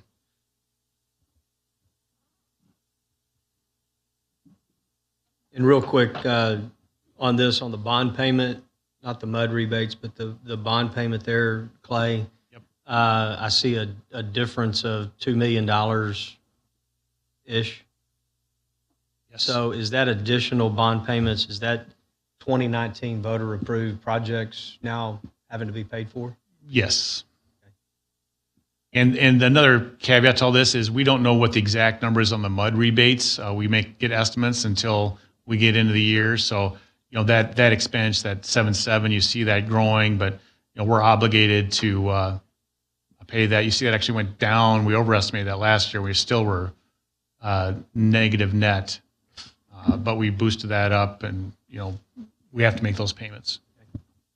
Any thoughts on the $0.005? Yep. Thank you, Mayor. And staff, I appreciate you putting this slide together at my request. And so if I look at this, the $0.005 reduces the over policy from 1.5 million, reduces it by 643,000. So we're still going to be over policy 900K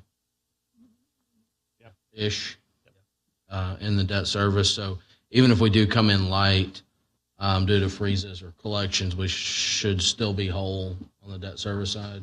Yep. And so really the question or the issue is with the decrease in debt service, the effect on the admin fee to the O&M is going to be what, 175,000? Right. Okay. Yeah. I appreciate you putting all this together. I'm in favor of it. I think we can trim the debt service rate a little bit. And in terms of O&M rate, I'd like to see it stay where it is. And if you want to, wherever staff feels fit to cut that, I'm not going to have much heartburn, but I would like to see the debt service cut by $0.005. Anyone else? Mr. Koza? Just what Tony said, I'd be in favor of cutting that $0.005. No problem. I think we need to get the citizens wherever they can get.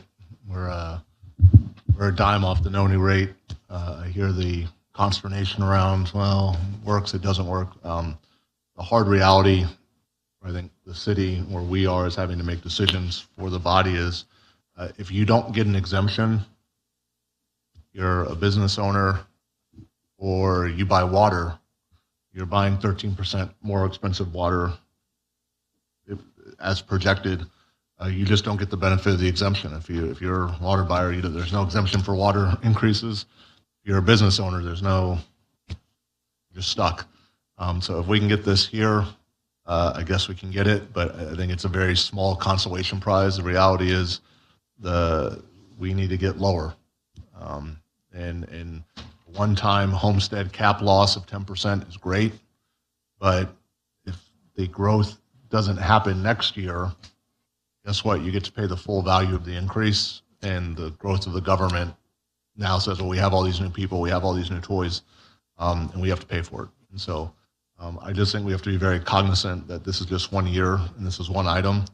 But the budget was 99 million last year, it's 110. If you go look 2 years ago, it was 89.4 million.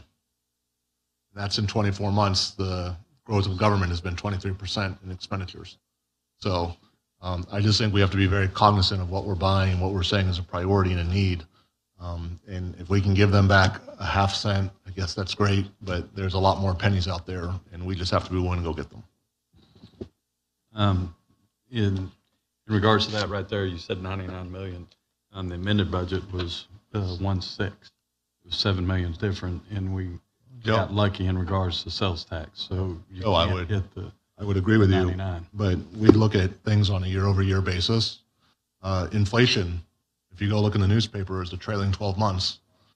The budget is the trailing 12 months. Well, 12 months ago, we were at FY22, and it was 99 million. I'm glad that we had more come in. I'm not disrespecting. But we got lucky. I agree with you. So if you're advocating that we got lucky and we got more revenue, my counter to that would be, we may not get lucky again. Let's not grow the government by 11%. That would be my guess. That's what I would say. I don't want to get lucky again. I'd rather us be conservative and hold back on the spending as opposed to hoping and praying $7 million falls out of the sky. Right, but that 7 million was a number that's real. It was spent. I mean, amended budgets become the budget. And we're not arguing what amended is or not. I just, when I look at, most people say, well, what did my bill for January 1 of coming up, and what was the bill last year? And I look at it as the bill 1 year over. If we want to argue timing, we can have that discussion. I think reasonable adults can have it. But let's go back to 2 years ago, and the budget wasn't anywhere close to 9 digits. It was a high 8-digit number, and in 2 years' time, it's gone from 89 to 110. And so it just, there's always a certain amount of growth, and we have to fight that growth. I would like it to be more sales tax driven than property tax driven. Going back to this item, if we can do the debt service and we can get a penny or half a penny, great. But the real game is on the O&M rate. The game is not on the debt service rate. And I'm in favor of going to our legislature to give us the ability to raise sales tax a penny with a complete offset on property tax. I'm all in favor of that, but I don't think our legislature will give us the ability, because they don't like local government as it is. I wish they don't want us to have a decision in anything. Yeah. So I'd rather be in control of my own destiny than having the legislature having control of my destiny. And I'd rather advocate for more sales tax. I agree with you. That needs to be part of our legislative agenda. Give us the ability to go to the voters for a penny, has to have direct offset on property tax. Under that scenario, we probably could lower property tax 15 to 18 cents just with 1 penny. That's how big of an impact it would be. That would be real property tax reform, not this no new revenue versus voter approved and all this up and down with the values, real value back in people's pockets. And I think it needs to be balanced, because it isn't as stable as property taxes. So clearly, there's got to be a run up. We'll move on. Other guys have comments on this? Thank you, Mayor. So whereas I vehemently disagreed with you, Member Kamkar, on the internal service funds discussion, I kind of do agree with you here. Just kind of looking historically, we went from like 81 million 1 year to 90 million the next year to 99 million, which then ended up being 106. So again, going to look at this kind of stable increase rather than these jumps. If we were to make up that $4.5 million that you're saying, Eric, that we would end up losing with the no new revenue rate, if you said previously a penny is about 1.6, is that what it was roughly?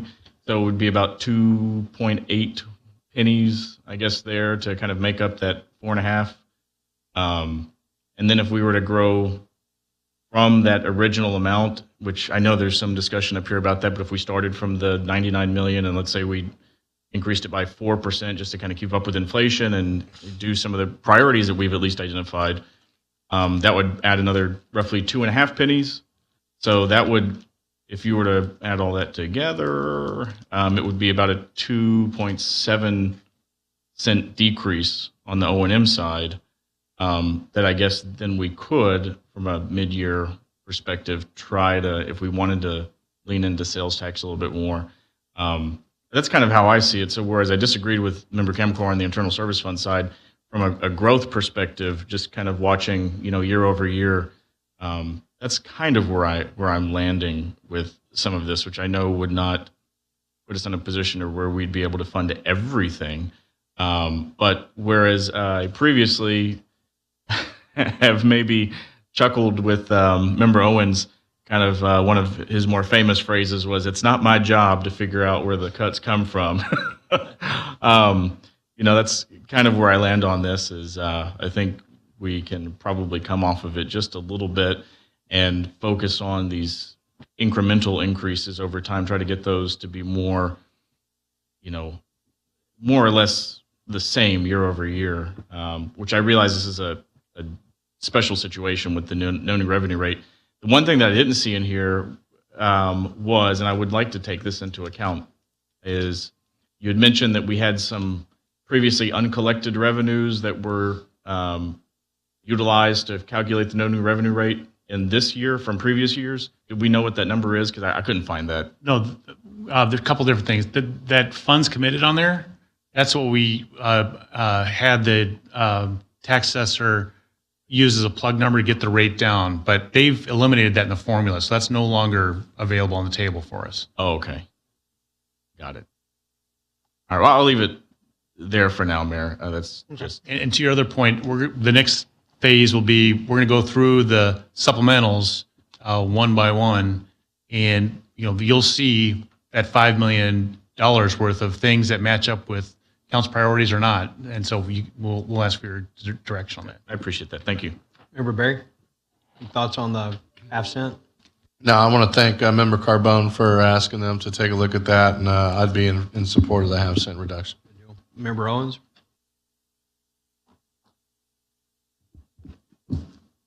I'm not ready for any kind of an increase or anything unless I see a justification for it. But just get the rest of the temperature of the council. All right. See what they think. All right. So I think I heard enough that lower the half cent. No, it'll be basically option A. So we'll do the full half cent, no offset, and then we'll just lower the streets and sidewalks by the 175 is the most likely place as a capital. Okay. What's next on? So if we could go to the slides where we have all the items.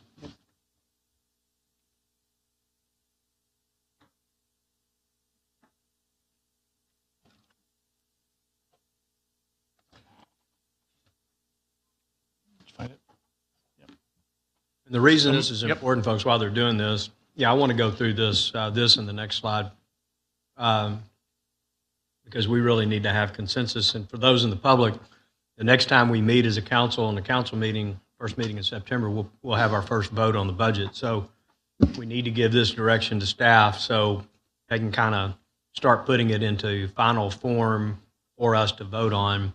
Obviously, the second vote in September will be the final vote.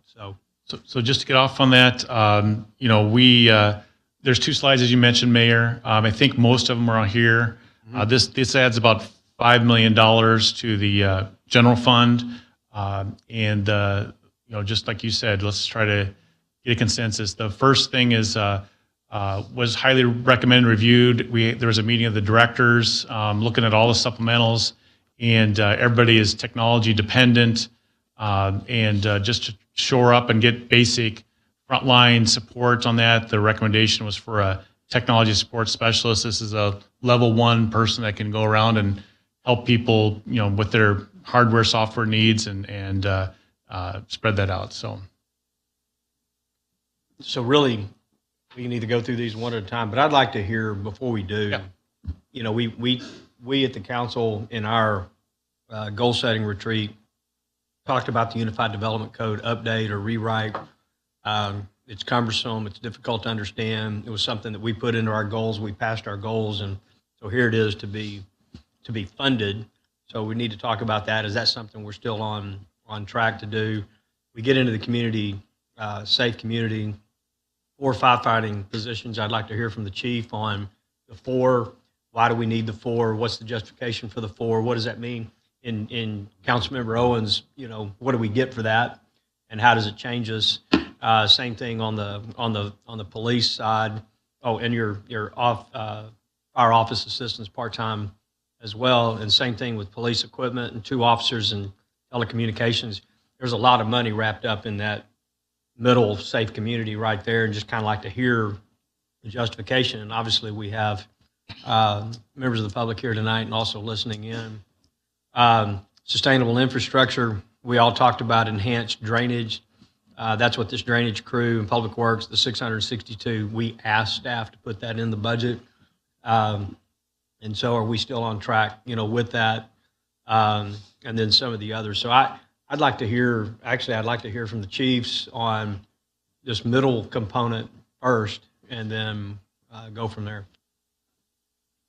Chief Taylor, you want to talk about the 2 fire supplementals there?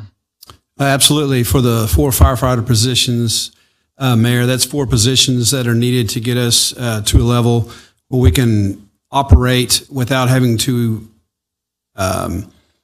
look at overtime and rely on that as heavily as we do. Our daily minimum staffing is 42 firefighters per day, and that equates to all of our fire equipment, our apparatus, as well as our ambulances. So 42 is our daily minimum staffing. And for years, when we made the transfer from a volunteer department 10 years ago to a professional department, one thing that has been a practice is we've hired it at a 1-to-1 ratio, which what you need to take into effect whenever you hire the firefighters are the city benefits that are given that you have to take, sick leave, vacation leave, things of that nature. So for years at that 1-to-1 ratio, what it's done for us is put us just over that threshold with 42 minimum firefighters. We currently have 43 on one shift and 44 on 2 of our shifts. And so on a normal day, you let off 5 for vacation. So you're already in the hole for overtime as soon as you let people off. And so we've done a couple of measures temporarily to try to offset that, only allowing 4 off per day instead of 5. Also, at times, taking 1 ambulance out of service to be able to reduce that, not have to hire that much overtime. Our goal with adding these 4 firefighters is to creep up on that 1.2 to 1.3, which is the optimum ratio to have with your staffing in regard to the 42. So that would put us at 48.50 in that neighborhood per shift. What that does is it greatly reduces the reliability that we have on our overtime costs. It also reduces the amount of mandatory overtime that our firefighters are being hit. Currently, we have them on a 7-team rotation where they work a 48-96 shift, but on their 4 days off, they have teams where their second and third day, when their team is up, they're hit for mandatory overtime. And so it just exacerbates what they deal with on a daily basis, with us making over now 14,000 runs a year, that ever increasing, to have that mental and physical recovery time. For instance, they're on a hazmat fire as we speak. And so when they do that in this heat, they need that time to recover, and that mandatory overtime is our way to try to lessen that cost. So there's a sweet spot in every city where adding staffing and how much overtime is comfortable. And that's for the direction of council at some point when we get to that discussion, what works for the city of Pearland. And so for us, we feel like the optimum getting to 48 per shift is where we'd like to be at somewhere in the future. Adding these 4 firefighters gets us to 45 across the board. That will start to show some relief, and we'll see some significant overtime relief with that. It's heading us in the right direction. What does that do for the city of Pearland? What that allows us to provide is, the continuing service that we provide. It's ever increasing, but what it does is it puts less of a burden on our staffing, both mentally and physically, and also puts less of a burden on our overtime accounts. So that's what we're trying to trend down as we move through this process. It sounds like the guys are not going to say they're overworked, but they're starting to feel the burden physically, not just mentally, but physically on their bodies. And these 4 would lessen that burden, if I hear you. Absolutely. And so what about the office assistant part-time? The office assistant is, currently we have 2 part-time office assistants that do the same job. Basically, they're our receptionists at the front when you come into the department. They have a number of duties that they do with that. In addition to being receptionists, they also do a lot of ancillary work. They help with our code enforcement, our fire marshal's office, and do a lot of staffing records and things of that nature. Now, what we hope to do is, instead of having 2 part-time, that one works half the day and they switch off, just for consistency's sake, we really need 1 person in that position, to be quite honest. And to merge those 2 positions into one is a net cost of $15,000 when you add pay and benefits to that. So our hope is that we can move those 2 part-time positions into 1 full-time. We actually have 1 part-time person that is working in that position currently. She is wonderful. We have interviewed for that 2nd part-time, but we're actually holding off to hire that because we don't want to hire someone and then have to let them go to have a full-time position. So we're waiting on this decision to come out. But right now we're operating with 1 part-timer. It's working well for us, but to have that person be a full-time would be a lot more efficient for us and effective. All right. Good stuff. Chief, let's talk about the police equipment, police officer. You might want to, for the sake of the public, what the equipment is really geared towards, and then the 2 telecommunication operators. Let us know why we need it, what's the justification, what can we expect from it? Absolutely. Good evening, Council. So the 3 items that are here in the general fund represent the top 3 priorities from the police department. The first one listed there that is just listed as police equipment is actually equipment that was identified following the horrific events that occurred in Uvalde. There's no doubt from the reports that there was an absolute failure of leadership in Uvalde, and that was a determining factor of what happened there. However, we put together our subject matter experts, folks that are trained on officer response to these types of incidents, and we really looked at where can we improve as a department. We've got 3 different school districts with campuses here in Pearland, lots of grocery stores, malls, businesses, and we've seen this unfortunately nationwide and unfortunately several times in Texas. So what was originally proposed by this committee was a $489,000 request that included 49 ballistic shields, 165 breaching tools, as well as some specialty equipment tools. Recognizing that, the budget is what it is and that there is only so much money there. Our second proposal was to kind of look at that from a halfway standpoint, which was the $200,000, which would still allow us to get 22 of the shields, still allow us to equip every single police vehicle in our fleet with breaching tools with our school resource officers, shields at strategic locations throughout the city, as well as obtain that specialty equipment. We're very comfortable with that number and not being at the 489, especially given the governor has just announced a $50 million statewide grant for ballistic shields. We are applying for that. Obviously, it's probably not, we're probably not going to get that big of a chunk of it, but, we'll see what we can get out of it and then look at what we might need to come back to y'all next year to finish this. So that's the police equipment request. The second one listed there is a police officer position. So to put it in perspective, first off, Pearland has continued to be a very fast-growing city. We were very happy at the beginning of this year to be able to talk about crime rates and how they compared to the last 5 years. Unfortunately, we've seen a lot of stuff on the news hitting the Houston metro area. And, this year we have not been immune to that. Our Part 1 crimes are up 13% so far this year. This one officer, the original request was for 4 officers. This one officer represents a 0.6% increase in our police personnel, which, is not going to have any significant impact. However, one of the things that we always have to remember with police positions is even in the most ideal circumstances, which would be hiring an already certified person for a police officer position, is that from date of test till that person's on their own is at the fastest 6 months and more average around the 8-month time range. When we have to hire non-certified personnel, which right now accounts for about 50% of the personnel that we hire, the time frame from date of test to the time that they're on their own ranges anywhere from 12 to 16 months. So this one police officer position that we are looking at here is really something that we may not really see realized until later in the year.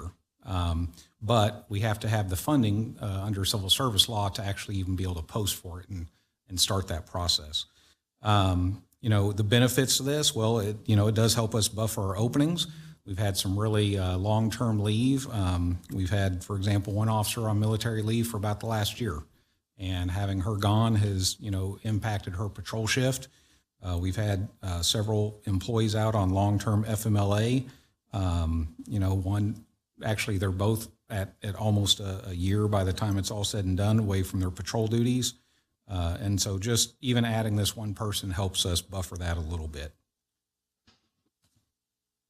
Finally, regarding the last request, the two communications officers, our original request on this was for 6, and this was the department's top priority, as stated by the chief.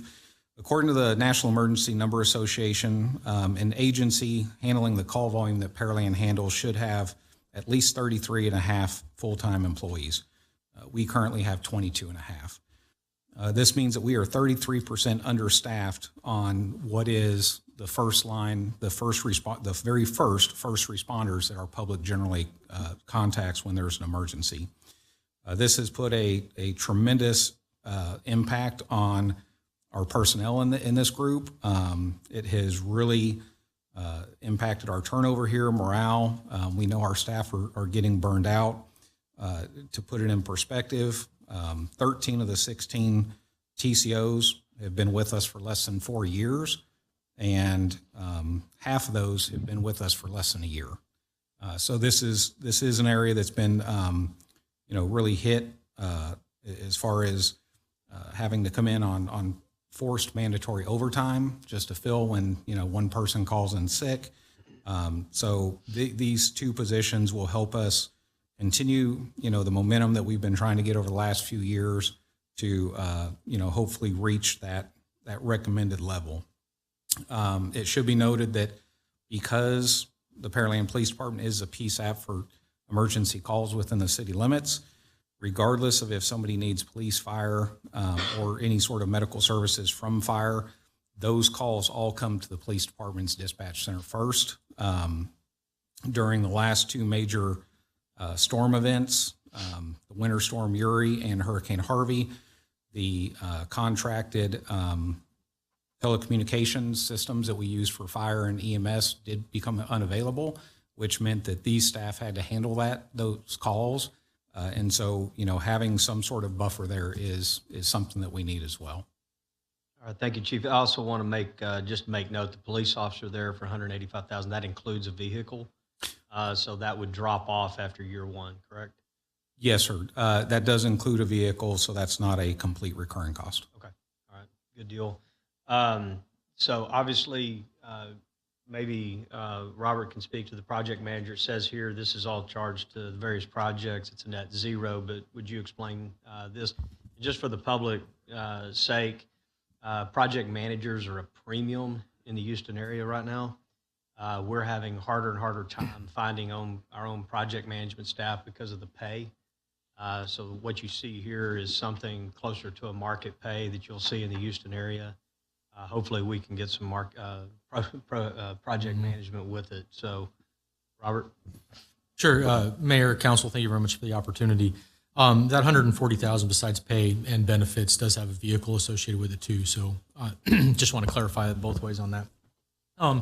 But you're correct, Mayor, is that with regards to the capital improvement program, as you all have seen over the course of the year and in the development of our 2023 through 2027 CIP, we're looking at a 5-year plan of over almost $800 million in projects that are requested to be funded over the next 5 years. With that, currently our staff of 6 project managers, and as the mayor said, replacing some of those that have moved on to other opportunities, is that our project managers are running in the neighborhood of 15 to 20 projects at a time, when normally the industry market that we have right now is between 6 and 8. And then those are less for those of our senior project managers or those that have very complex projects, such as association with TxDOT, or very large projects forthcoming, say, for example, is our surface water treatment plant. Those take full-time staff, not just a part-time person. So with that, the request was put in, and this is one that is one of our top priorities, but it is a net zero because the projects fund this position. Those capital projects, each one, a fraction of their time is charged to that project.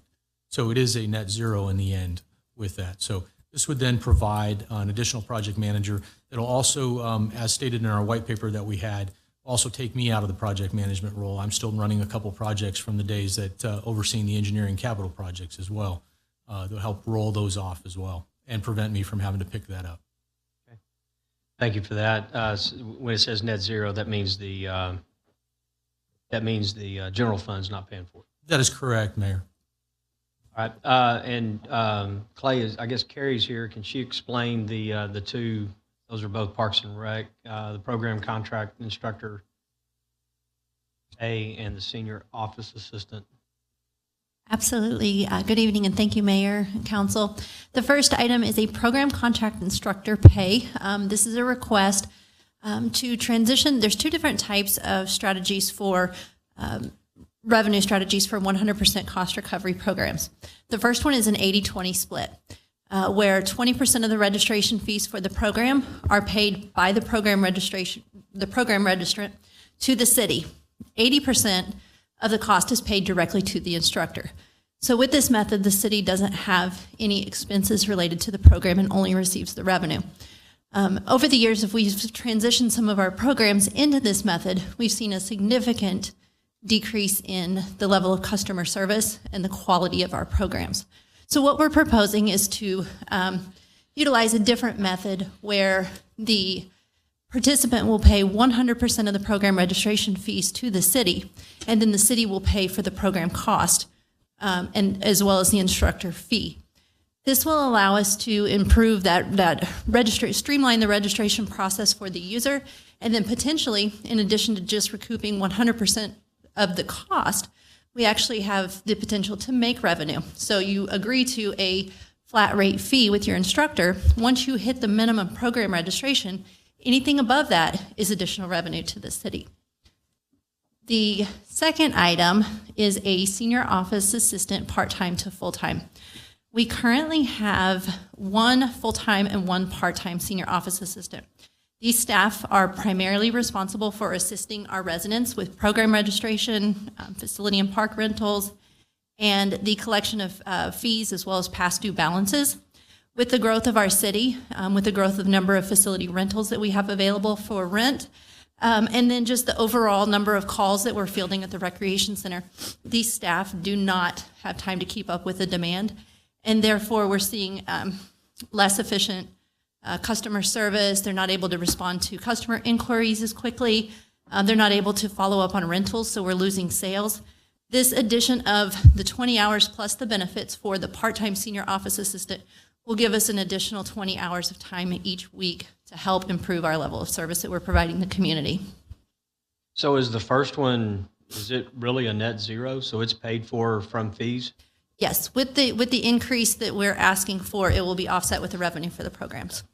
Might want to pay paid for or net zero, just on the graphic here, just to denote that like we did on the project manager. So Will do.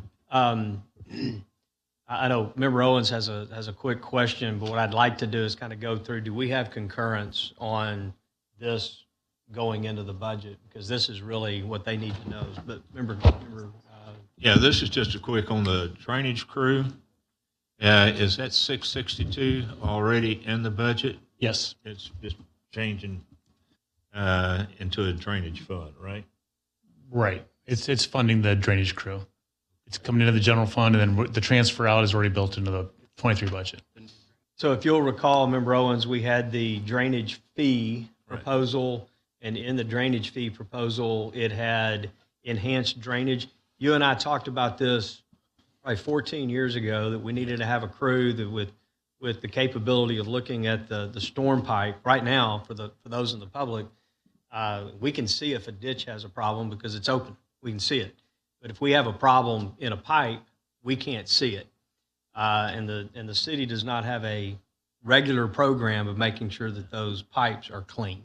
We talked about this 14 years ago to start this program, and it just never happened. I wouldn't mind seeing us getting another Vector truck to get out and do some inlet cleaning. I mean, we got more. Motor pool funds broke. Mayor, Councilman Owens, we actually do have a Vector truck. Okay, to get out and do that. But on some of this down here, you got $662,000 for drainage crew. Somewhere put in parentheses how many people that is in the drainage crew. So this is just obviously one sentence, but that was all, it's 6 people. And just to be clear, it's on top, I'm sorry, it's 7 people. And it's on top of the 6 people that are existing that are going to be transferred over and budgeted out there. So you're more than doubling, as the mayor said, the commitment for maintenance with. So if you'll recall, just for the public, we had a drainage fee proposal where there was a component of the fee that you paid on your home every month would go to this enhanced drainage maintenance. There would be another subset that would go to certain capital projects. We as a council voted 7-0 to move away from looking at the drainage fee, but instead let's put what should be in the budget, this drainage crew and ongoing maintenance, into the budget, and then allow normal course of action with bond programs and those types of things to do the big capital projects. So we voted for that. It was a unanimous vote of the council, and that's why it's in the budget. In fact, we instructed staff, put that into the level 1 budget right off the top. Mayor, this is tied also to that 10-year. That's correct. Plan, correct. That's so correct. without this, the 10-year plan, we wouldn't be able. This would be a 10-year plan to make sure that our drainage systems across the city are looked at. They would have part of this is, correct me, Robert, would be buying camera equipment so they can actually look at some of the different pipes that are. Again, you drive out here, you don't see the pipe, but there's pipe in front of this building at the street. We don't know if it's clean or if it's got obstructions or whatnot. And the whole theory is when a storm's coming, you hope it's clean. Well, we now can hopefully know that it's clean by having an ongoing program. Sure, Mayor, Council. With regards to that, as we presented, and we also had that visual aid at that one particular CIP meeting update that we had from what we pulled out, root structure inside the pipe. But this program is set up to break the city up into 10 sections, and that way we'd run on a 10-year program. And now we've created that tenfold, something that's not existent right now as a program. And this would then clean. So with that, we have a Vector truck that was approved last year that finally came in. This would provide the crew for that, and then also order a enclosed camera truck vehicle to then inspect, and that team would partner together throughout the year and continue on a 10-year rotation. So every pipe would be visited once every 10 years, where right now it's 0. Real quick, I just want a point of clarification here. So the drainage fund, is that going to be in addition to the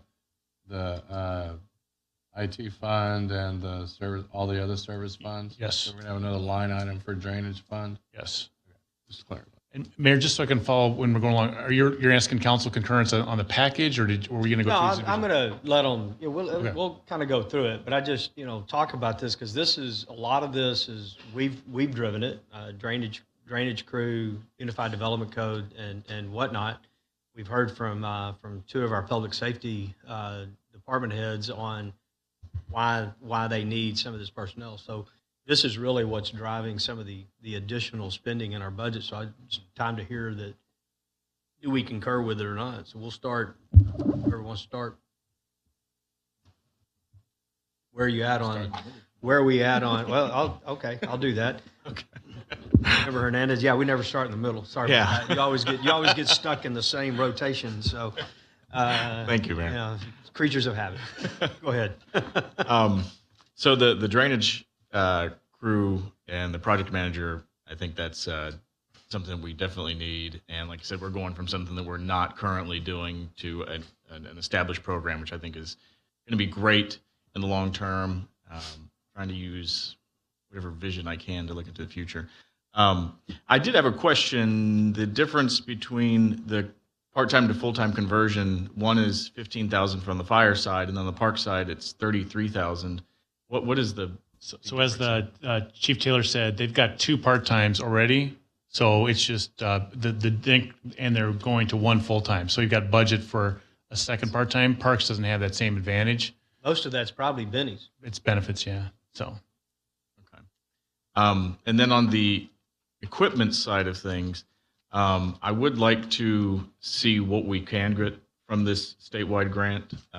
We will. I mean, we're pursuing that right now. So you're saying we're going to recover what portion? So we're applying for that. So this is the money so we can make sure that we have, we're going to get some, we want to get some equipment. So we'll pursue the grants. If we don't get them, we'll use this and more. If we do get the grant, then we can cut into this a little bit and or add some more equipment. So. And then I guess the other part to this is it sounds like a big part of this is to provide equipment for, let's say, like a school event. Have we talked to the schools at all to see if there's any interest from, I guess really only PISD, if there's any interest in assisting with some of this? Are you kidding? No. I mean, it's a public safety police function, and there are multiple districts, and they've got, it's in our bailiwick.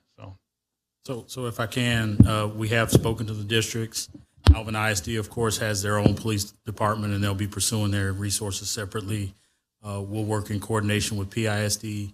And another thing to think about is the SHIELD grant only covers the shields. There are other items that the PD will need that involve breaching equipment and other things that the grant funds will not cover. So, and would any of this, I guess, the strategy behind it fall under? I see Assistant Chief Savage is here. I always forget what it's called, but the kind of regional response team that we've got going. Does any of that kind of stuff fall under, I guess, some of where we could have joint participation in some of this equipment purchase?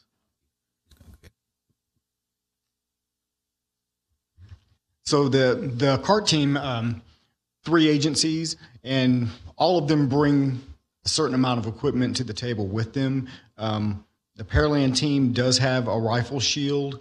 However, each of those cities, to some extent, is operating autonomously. They're operating in their city. So if there was an event in Pearland, Alvin and League City would bring their equipment to us.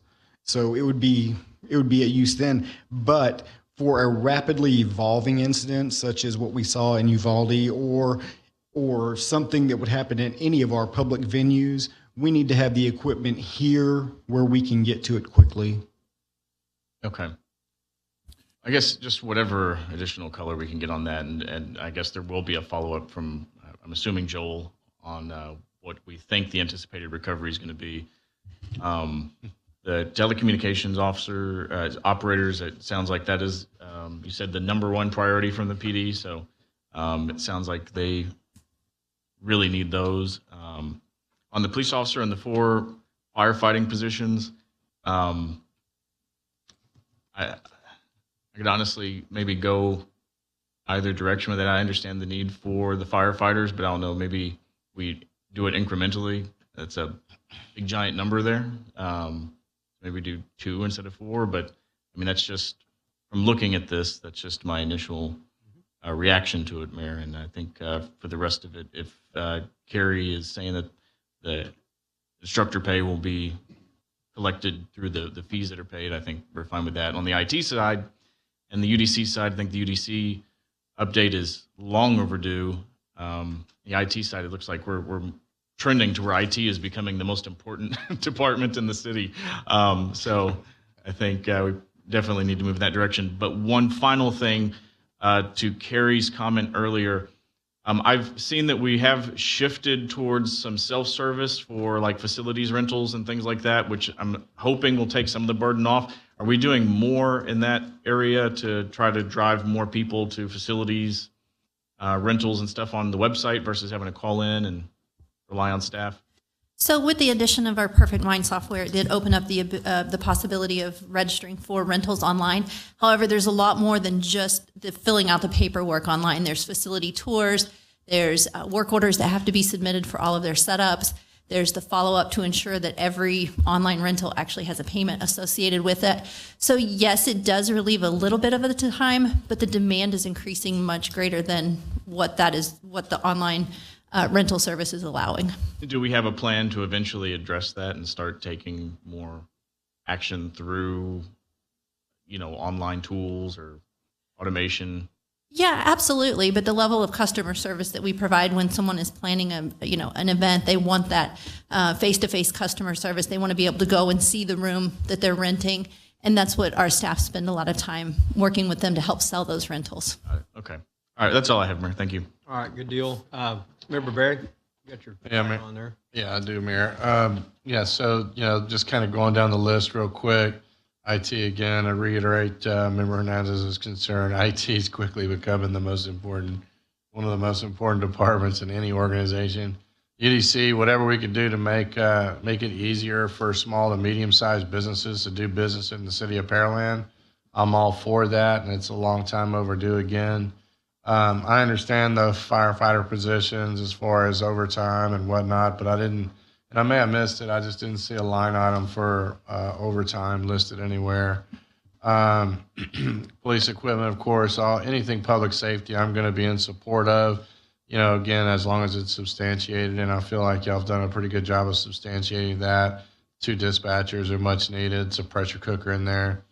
Drainage crews, you all know where I stand on that. I'm in support of that. But I'm looking forward to getting the drainage plan done, started and completed so that we could actually, put shovels on the ground, to actually get those projects moving along. And of course, any of the instructor pay and part-time assistants and whatnot, I'm good with that. So, all sounds good. All right, good deal. Back this direction. Member Carbone. Yep. Thank you, Mayor. I think staff put together a decent budget. I agree with the UDC. The firefighter positions, I was just looking in the back of Budget Book 1 with all the supplemental requests. And I think it's certainly needed. The ironic thing tonight is we're talking about being grossly understaffed in our on the telecommunication side, yet some would argue grossly overstaffed in our water department. And that's completely backwards in my opinion. So I'm certainly in favor of those telecommunication officers and drainage, of course. So yeah, I'm in favor of these funding highlights. Good deal. Member Camcard. Can I, the budget as contemplated anticipates all of these items right now? Yes. They're not supplemental. Okay. Question on wages.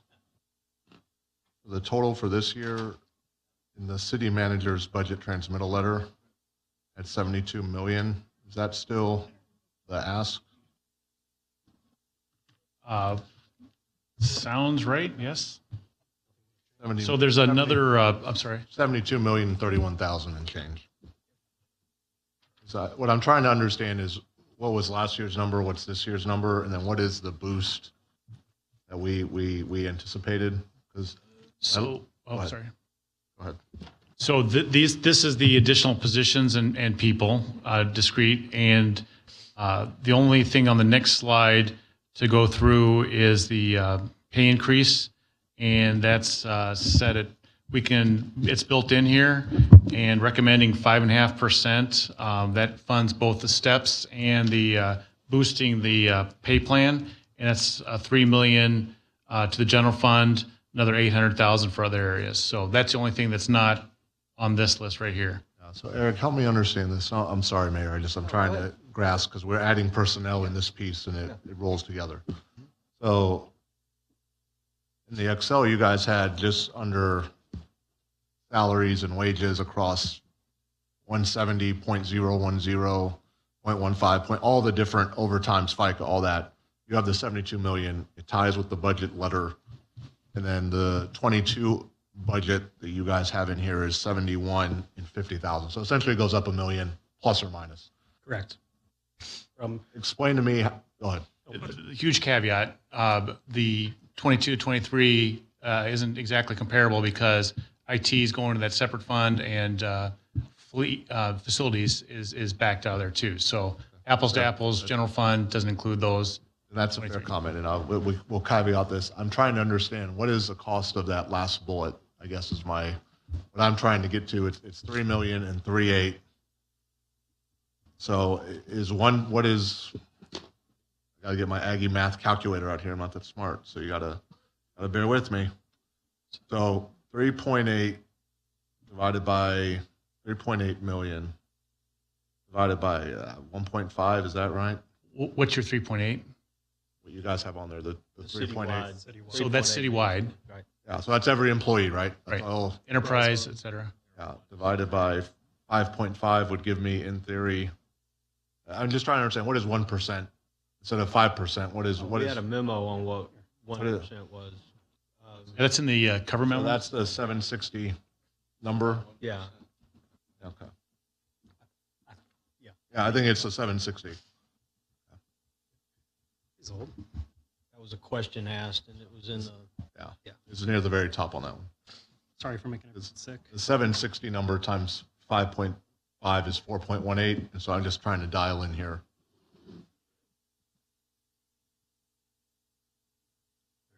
$760. Okay. So you guys have 3.8. I think we're off by $200,000 or $300,000. I think if you do 5.5 times the 760, it's it's almost 4.2. Are we going to have time to ruminate, go into the next page? Because I feel like we're checking off as we go here. Okay. Here's my general thesis. I'm gonna echo what Member Owens has said and what Member Hernandez said. I still think we need to be at the no new rate. I'm going to say that again. This budget, if you go look at the first page of the budget book, says it raises $10.7 million over and above.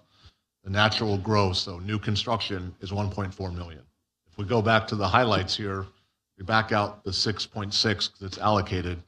That is that's right around that 1.4 number on new construction. Here's what I'm going to get to with Member Owens and Member Hernandez. It's not our job at the executive level to go get in the nits and nats. I would prefer that we're at the no new rate and what that number was, which is closer to the 99 million. I think the staff has to be given that direction. Do we want to go do that or not? I am one vote out of 7 votes. We need 4. But this is a budget that is expensive. It does meet certain needs. If there's an interest in going to do that, I would say we kick it back to the staff and let them decide where to find $10 million of spending. So I'm just going to reiterate where I'm at. I'd like to be at the no new rate. We are not at the no new rate. We're at the no new rate plus 9 cents or so. And I think the staff are capable enough, if given the direction, to go and find those cost savings. I think that they should go do that. Member Koza? Back up on the, there we go, the breakout. As far as IT, Dan, if I remember correctly, I think the one IT guy got moved over to the police department at some point, if I remember correctly from our workshop. Is that correct? That's correct. This is the backfill to support Public Works. To be able to cover, okay. Obviously, it'll do multiple things, right? Exactly. Police, But I mean, fire, Public Works, all of it, but primarily Public Works. Okay, fair enough. As far as the UDC being part of having to deal with it, I agree that it needs to be improved and one-time expenditure, so I'm fine with that. When we come down here in regards to the police officer versus the two telecommunication operators, as far as when we had our orientation and Jeff and I got to saw that room and saw the folks in there, I get the conditions they're in and why you would have turnover and the stress that they're under. As far as between one officer and having an impact versus if we were to move that into helping out the telecommunications, is that be any benefit, or is two enough to get through where we're at? Just so I'm clear, you're asking if we'd rather have two more TCOs instead of the one police officer? Yeah, I mean, basically you're about $30,000 different, roughly speaking, $34,000. Well, right. Well, I mean the car, but I mean you're going to have, if you don't have one police officer, you're looking at 150, so you're 34,000 right there. But, yes, that is correct. You know, one for the other. You know, it's tough. If you would ask me 6 months ago, I would have already told you yes. But with the way we've seen things going as far as the increased crime rate, I really don't want to see us get behind on police officers as well. So I kind of feel at this point probably spreading it out probably makes more sense and leaving it like it is.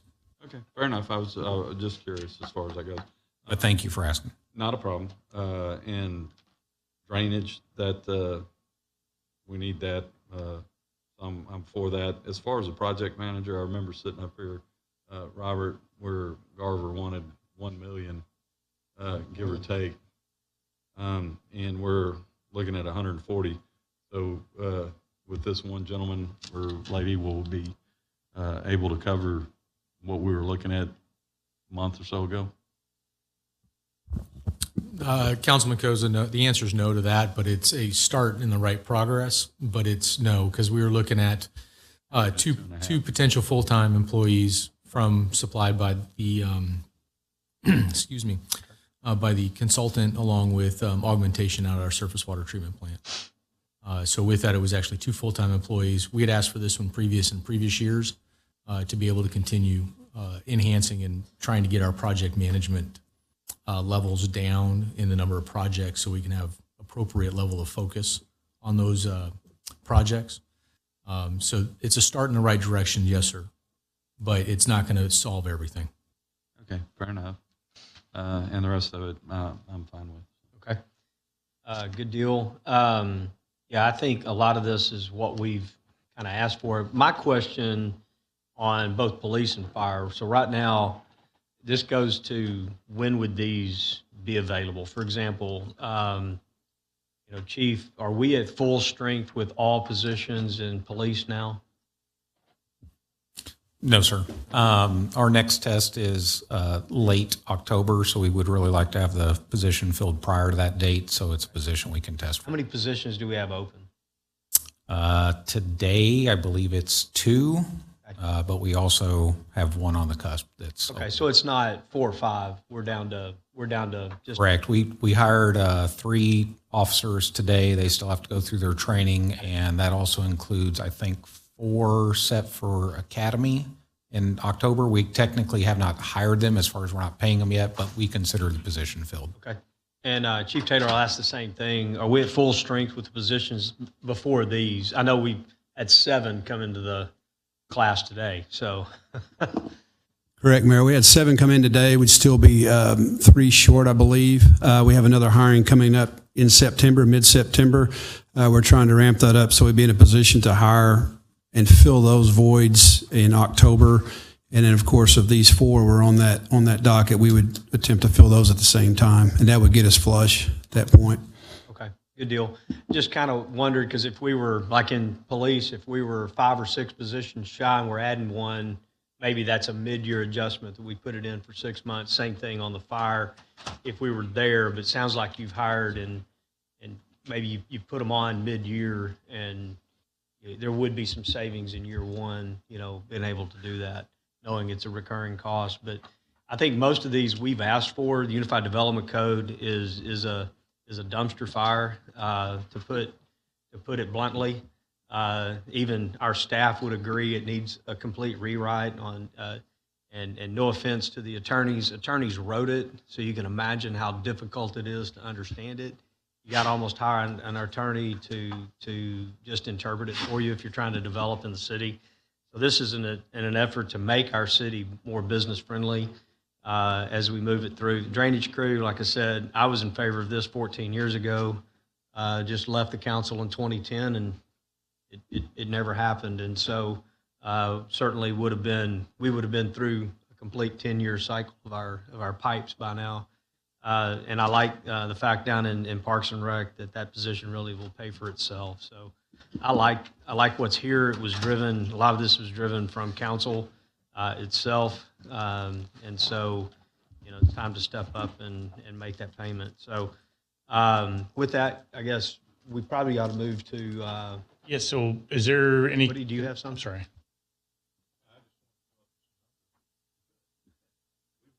We got lots of numbers in here. Yeah, we've talked a lot about the use of overtime. I haven't seen a number on overtime anywhere in here so far. And I'd just like to see what we're spending now. If we're using that for justification, we need to see how much we're spending so far. I believe there's overtime numbers in the actual budget. Is that correct? You've got that all in book 2. We can try to, if you want it, that's easy to assemble. We can provide that. But can I riff off that a little bit? So just I need to member Hernandez's comment, particularly. The fire additions, again, it's to square up the 3 shifts so that they're even. That's one position. But then to add 1 slot to each position. So it's not extraordinary. And if we don't keep those balanced, it causes scheduling problems. And the 4, to do that, adding 1 per shift is not, as the chief said, where we ultimately need to be. It is incremental. It's, getting towards, I think he said 48 target. Chief? Yes, that's correct. It'd be 48 to get to that 1.2 to 1.3 to 1 would be the 50 to 54 range, but at a minimum 48 across the board would start to get us to that threshold where we have that balance we need. So I just want to give you some comfort level about the 4, and I guess caution, if I could, against trying to cut into that, because we'll be just chasing ourselves again. And then as stated, there is a very real concern about use of mandatory overtime and calling people back and not having, burning people up and out. And, it's just not an ideal, let alone healthy environment for that. So feel pretty strongly about, those 4, and those are included in the recommended.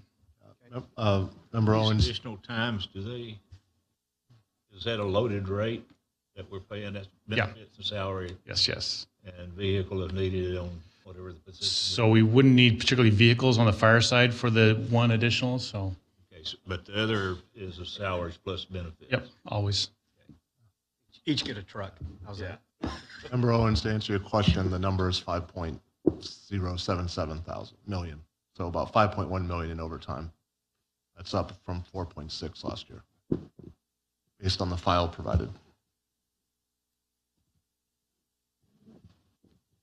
So, Mayor, if I could, the one thing we didn't talk about specifically is that last bullet there.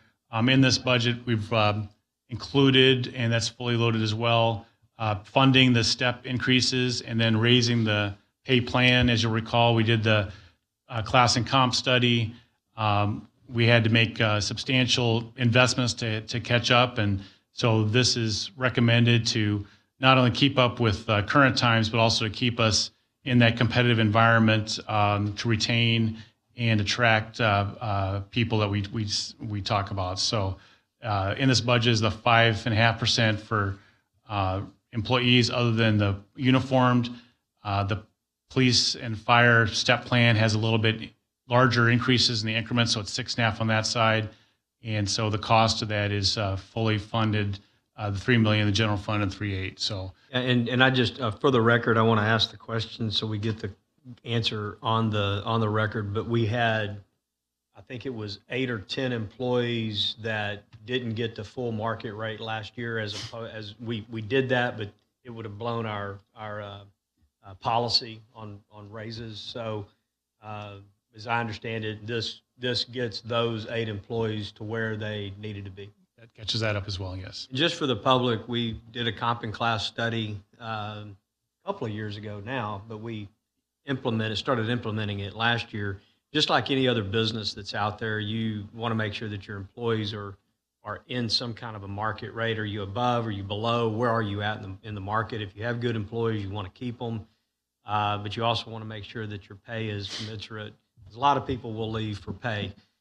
So last year, the comp and class study, and our goal, number one, was to get our police department has been on a step pay plan for a long time. I can't remember how long it's been, but it's been a long time.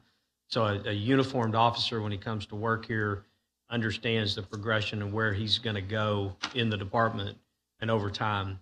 We wanted to get our fire department to a step pay plan, and our ultimate goal was to get our entire staff to some kind of a step pay plan. So when somebody comes to work here, they have some idea what their progression is going to be. And so we were able to do that last year. We made it a priority. It was we prioritized our spending and was able to get that done, with the exception of these 8 or 10 employees that they still got a healthy increase, but they were so far behind in pay. We were actually able to get them close, and this year this gets them funded up. As I understand and I'd like to know this from city attorney, when we did the step plan, did that involve an ordinance that requires it? That was included in last year's budget, yes. So it's in the budget, which is an ordinance. Which is an ordinance, correct. Okay. So is it mandatory that we pay the steps? I understand cost of living is cost of living raises. That's one thing. But the steps themselves, are they mandatory by ordinance, or how does that work? No, that's going to be directed by whatever ordinance council ultimately adopts. Okay. Just want to make sure that we have discretion over those steps. I'm not saying to employees we shouldn't pay the steps. I'm just saying, what's our obligation here? So, all right. I think the question is, we have the steps, and then we have the cost of living on top of that. So really, and this is a big driver in the budget. This number, correct me if I'm wrong, Clay, is already in the budget. So this wouldn't be in addition to what we already have. Correct. The budget that we have proposed, it's balanced out, includes everything here. In that last bullet, the $3 million plus everything you just talked about in the highlights, that totals up to about the $5 million in the general fund. Okay. All right. So with it, I obviously trying to finalize this. Where are we with council on our employees? So, remember Cam Card? What was group had public comment? I was wondering, what was a public comment? The PPOA, Mr. Carroll's not here, Mr. Albin is, over what the request was, and how does that align with this? What their request was? Yes. Can you speak to that?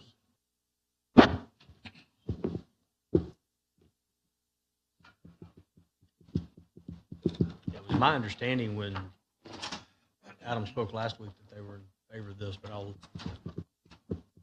was retention. When PPOA President Adam Carroll spoke last Monday, he gave comments of the sick time buyback increase to 60 hours, and he also spoke on the 1% increase in addition to what was proposed in the budget. And that 1% increase was for citywide.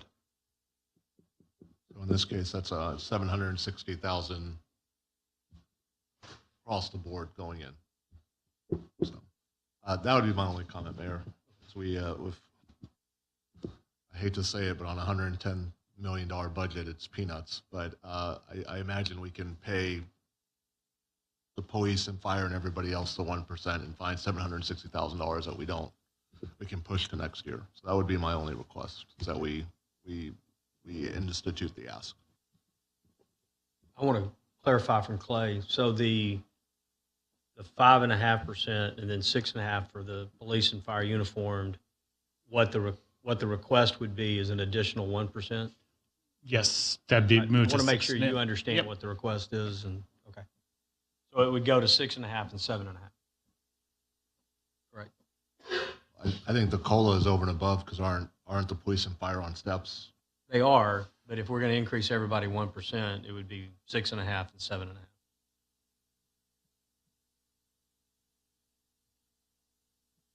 I can only speak to what President Carroll said last week, which was that he spoke directly on the 1% addition to the proposed COLA. If that's what that is, going from 6.5 to 7, but I think those go for the civil service folks, I believe. So I would just say let's add the 760. It's from 5.5 to 6.5 for everybody, as opposed to just those folks. So, Eric, help me out here. No, the 760 is for everybody. So 760 for that's enterprise wide. And that's fine. That would be my request, that you guys find 760 from somewhere else and put it there.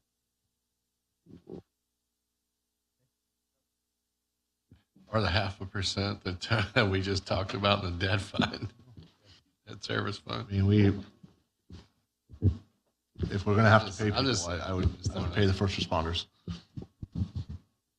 I'm okay with the budget as presented.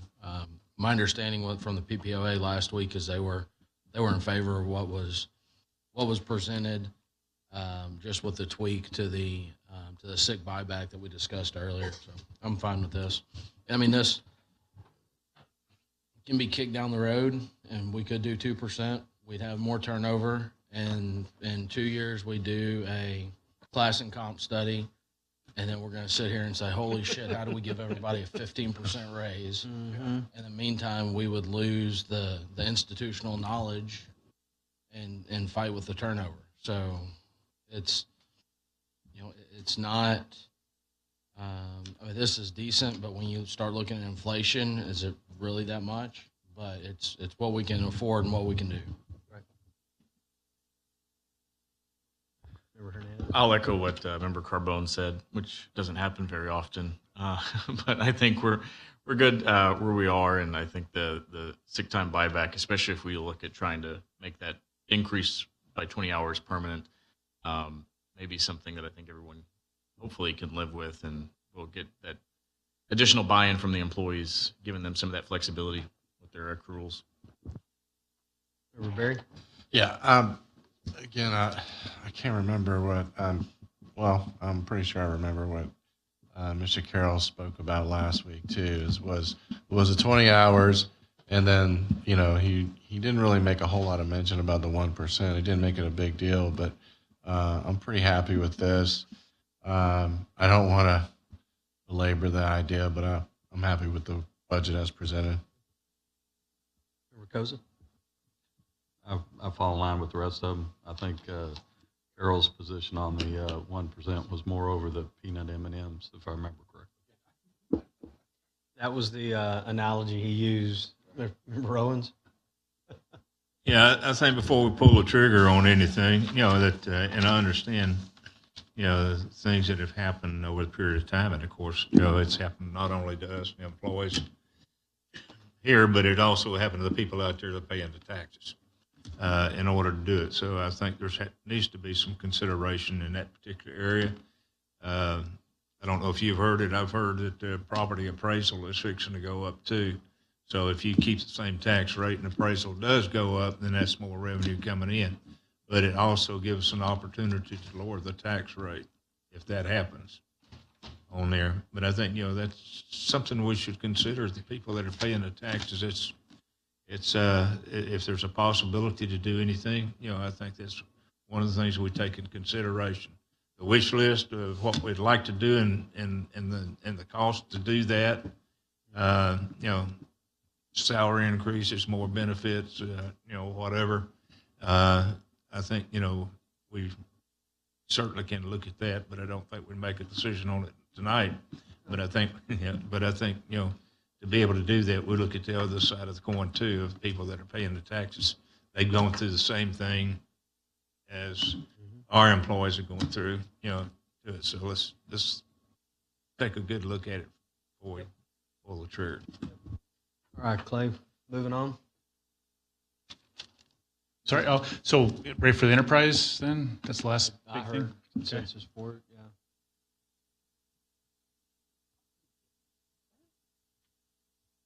Now the fun part.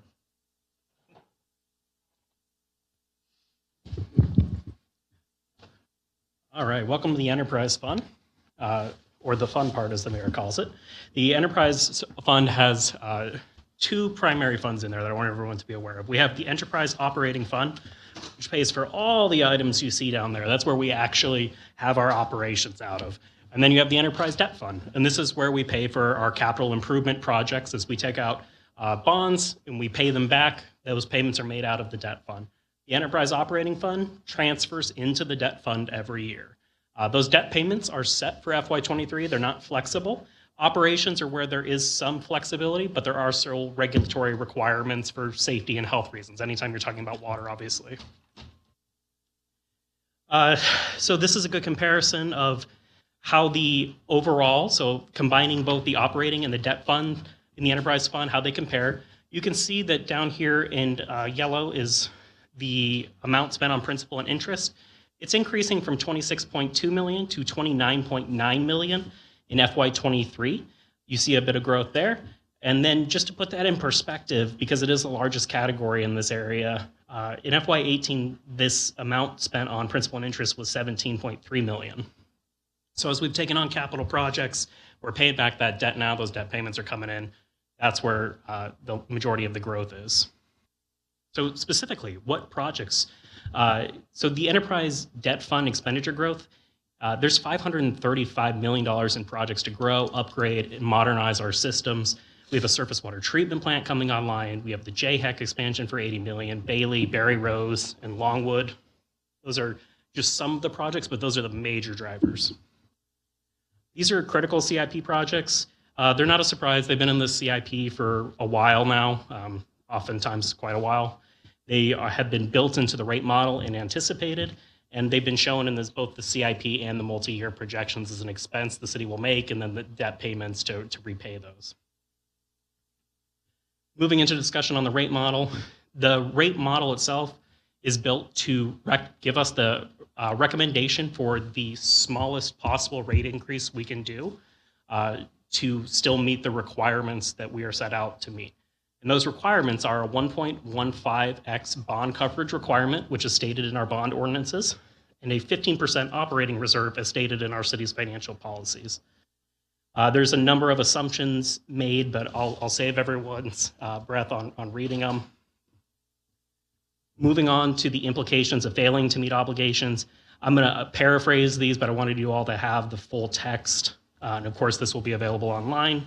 If we don't meet the 1.15x bond coverage requirement, essentially our bond owners can bring legal action to require us to raise enough revenue to do that. And it can also negatively affect our credit rating, which means longer interest rates, which means higher debt payments and higher rate increases for those debt payments in the future. It would also be highly unlikely that we would be, so if you were to adopt a revenue, an amount of revenue lower than the 1.15x, you probably would not be able to sell debt in the next year. The state probably wouldn't allow it, which means that you have projects where you're 4/5 done and you need to sell that last little bit. You've got to find the cash in your fund somewhere to finish it, or it's just the project's just going to stall out for a year while we figure this out. So that 1.5 ratio, very important. Talking about operating reserves, this is the 15% operating reserve set by financial policy. Failure to comply with our own financial policies puts us at risk in the event of emergencies or unforeseen revenue reductions. If a storm comes in and hits us and we need, literally rainy day money, this is what that reserve is for. If we don't meet our reserve requirements, that again looks bad to our credit rating agencies, and that you also will have to increase rates further to build back up to meet your own reserve requirements. We're not in any danger of not meeting our operational reserve requirements this year. So this is the rate model. This is what it spits out. And the highlighted yellow here is the 13.1% rate increase, and we'll talk about what that means. And you can see we're bringing it in right at that 1.15 ratio. We'll talk about how that's calculated.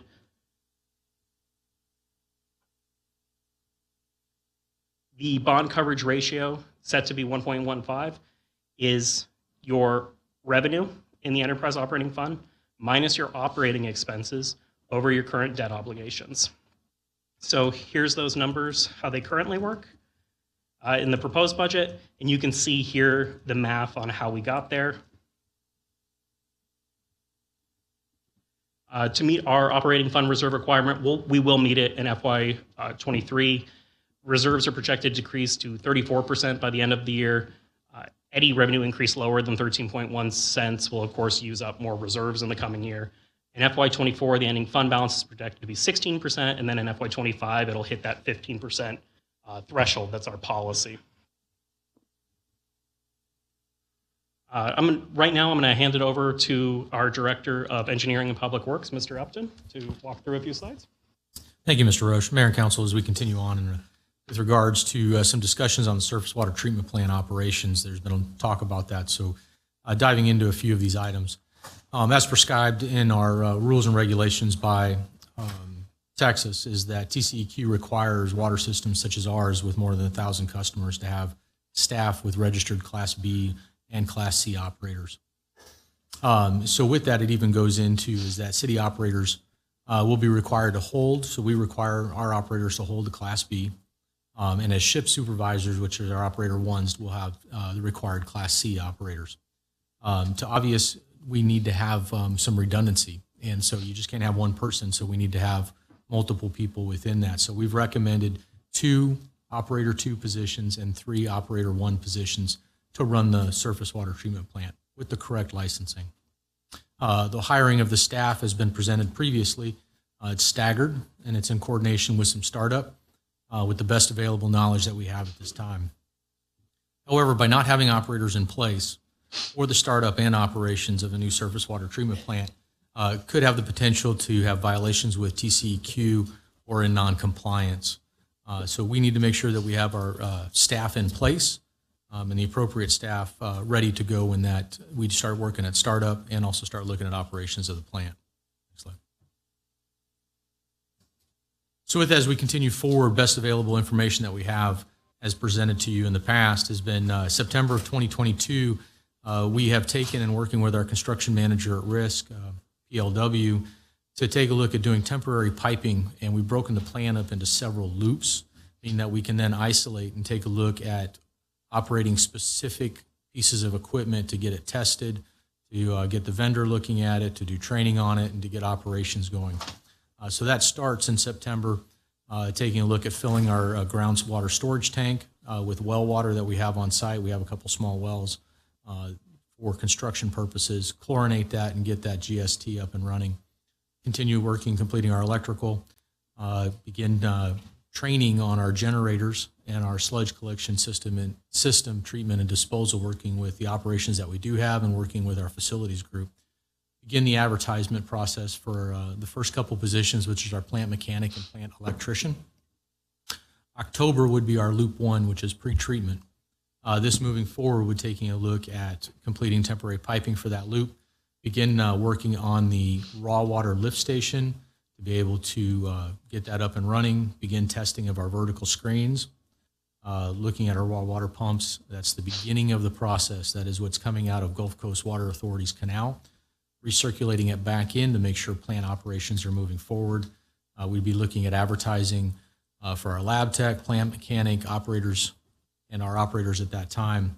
And we'd also look at beginning to start doing some training on flow meters and our membrane systems as they're starting to be put together. Continuing in October, we'd also be looking at our Loop 2 solids removal system. This is our belt presses, sludge removal. Start taking a look at getting some of our contracts in place. Pre-treatment is our plate settlers in the front that takes raw water, starts settling that out to get it treated down to a specific level of clarity before it goes into the membrane. This is part of our TCEQ requirements to make sure that we meet 2 NTU. And then having our lab, we'll have a lab on site helping us out until our lab tech is hired. In November, we'll start beginning the process of testing our membrane treatment system, but with clean water. This is to be able to run it through, make sure everything's working, running clean water through the system. And with that, we'll also be taking a look at our chlorine dioxide system, electrical switchgear, high service pumps, our gas system and scrubbers, and continuing teaching and training as we move forward in November. In January of 23 is our pre-treatment. This is starting to go with raw water, meaning water coming off of our pre-treatment system, and then heading towards our membrane plan in February. We'll be looking at that time to continue our operator training, continue to adjust our system to meet the minimum, the 2 NTU requirements, and also that requirement is also necessary or less on clarity of the water for going through our membranes. And in February is when our raw water and our membranes start the process of testing. We'll continue to circulate that water through the system and also discharging back into the canal, GCWA canal. Continuing then moving forward with our chlorination system, advertising for our final 2 positions, our operator 2 and operator 1. February is key at this time, is that our plant will be running as if in production. This way we can see the whole plant working and running to record water quality. We'll continue to adjust our plant for operations, continue to test and flush of our transmission lines. So this way we're using the clean water from our plant that has gone through the process to then now start testing and flushing and cleaning the transmission mains. And then we'll be running over the next over that period of time, performance tests of membranes and getting their max capacity. In April of 23, after stable operation, continuing on our analysis of that plant, making sure everything is working, we'll have a full plant staff in operations, meeting our TCEQ requirements, and then we'll be applying to TCEQ for approvals. This can take up to 90 days after the submittal of all the test data from TCEQ. We'll continue to be operating our plant, working and training our staff. And in July of 2023, it currently anticipated right now is to be able to produce and put water into the distribution system and up to our plants and then out to our customer. Next slide. So some of this coincides a little bit with our hiring process starting right away in October, as this slide has been shown before, but this gives a little bit more specific on responsibilities. So our plant mechanic maintains our plant equipment, conducts our preventative maintenance, reads our O&M manuals, making sure that our plant that we're investing in, we start off on the right foot, making sure that we operate and maintain our equipment. Repair equipment is necessary. That's our mechanics. Our electricians, it's highly electrical. A lot of electrical equipment we have. We need to do preventative maintenance. They will also be able to help out and troubleshoot, do that electric that they can do. And then if it gets beyond the capabilities where if I got to rewind a motor, for example, we ship that out. But it would be troubleshooting, making sure everything is in operation. And then taking a look, end of December, 1st January is looking at our plant mechanics. Again, another one. Benefit of the plant mechanic and the electrician is that we're also looking at system-wide as well. Once they get everything squared away, surface water plant, everything's working, but continuing on that rotation for maintenance is also expanding that into the rest of our system as well, to our water plants, wastewater plants, helping out our system and our operators as well. Our operator twos, they include backwashing filters, monitoring pump station activities, adjusting chemical feed systems, higher level of operation of the plant. Our operator one's taking daily inspections, treatment process, and taking a look at technical tasks that they've been assigned to be able to teach, train, and bring those operators up to operator twos. Then our laboratory technician, we're looking to have our laboratory perform our chemical analysis, biological analysis, making sure our surface water, when it comes in, that we're treating it properly, compliance sampling, et cetera, at the plant. And then operator two and operator, we've already talked about that. Next slide. Continuing on, there was talk in regards to our 4 positions with regards to water quality. This is a water quality compliance team. I wanted to give a little bit of information with regards to this, is that they would be responsible for compliance sampling, monitoring our disinfection residuals, and flushing the distribution system. These items and tasks are required with regards to 30 TAC Part 1, which is what we follow with TCEQ. Our system right now, just to give some information, is that there's over 1,000 flushing points. These are dead-end lines that we need to go out monthly and flush. In 2012, we only had 466 identified. Since that time, in 2012, we have grown. In 2018, we doubled that. And then since that time, we're averaging about 12 more flushing points per year. Just like to give a little idea is that to pack up, get to a flushing point, flush it, pack up, and then drive to the next one runs at a half hour. So if we take a look at that, that process equates to about 6,000 staff hours. Taking a look at our samples, our system has grown, our population has grown as well. Over 130,000 is tracked by TCQ using their formulation. Might be a little different than what we do with community development, but they will require us to go to 120 samples a month throughout the system. So this drive time is similar to a flushing of a fire hydrant and dead end line. It does add to an additional 2.5 hours per week, but the total task to be able to collect 120 samples a year runs 720 staff hours. Next slide. This team will also help out and be responsible for then responding to our calls associated with customers. You know, water quality calls, we get about an average of about 19 per month right now. Low flow reports, for example, that we've worked with residents where all of a sudden they started having low flow, went out there and investigated and worked with them to determine that their service line was crimped, and then worked with distribution and collection to replace that service line. All that took time and work together. This team would be in charge of that. Water quality compliance is responsible for these operations and are critical to responding to customer service. The need for this is identified by the increased overtime by the chart we've seen here since 2018. Overtime has increased dramatically. This has occurred as a result of additional flushing points added to the system. Additional testing requirements is required by TCQ and the federal EPA, and also additional water quality calls as our system has grown. The implementation of the team will help reduce overtime, provide staff redundancy, maintaining current workload, and is critical to providing the current level of service that we're accustomed to. With that, next slide. And at this time, I'd like to go ahead and turn it over to Mr. Roche to complete. Thank you. All right. So for FY 2023 revenue changes, so the city needs to bring in enough, right, to pay for its debt and also to close that operations gap where we're using a little bit of fund balance. The increased consumption helps to some extent, but we're not building out like we used to be. So we're not expecting consumption to jump up.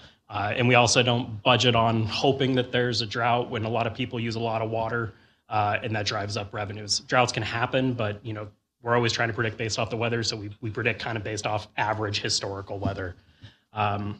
We also have increased labor costs, utilities costs, chemical cost.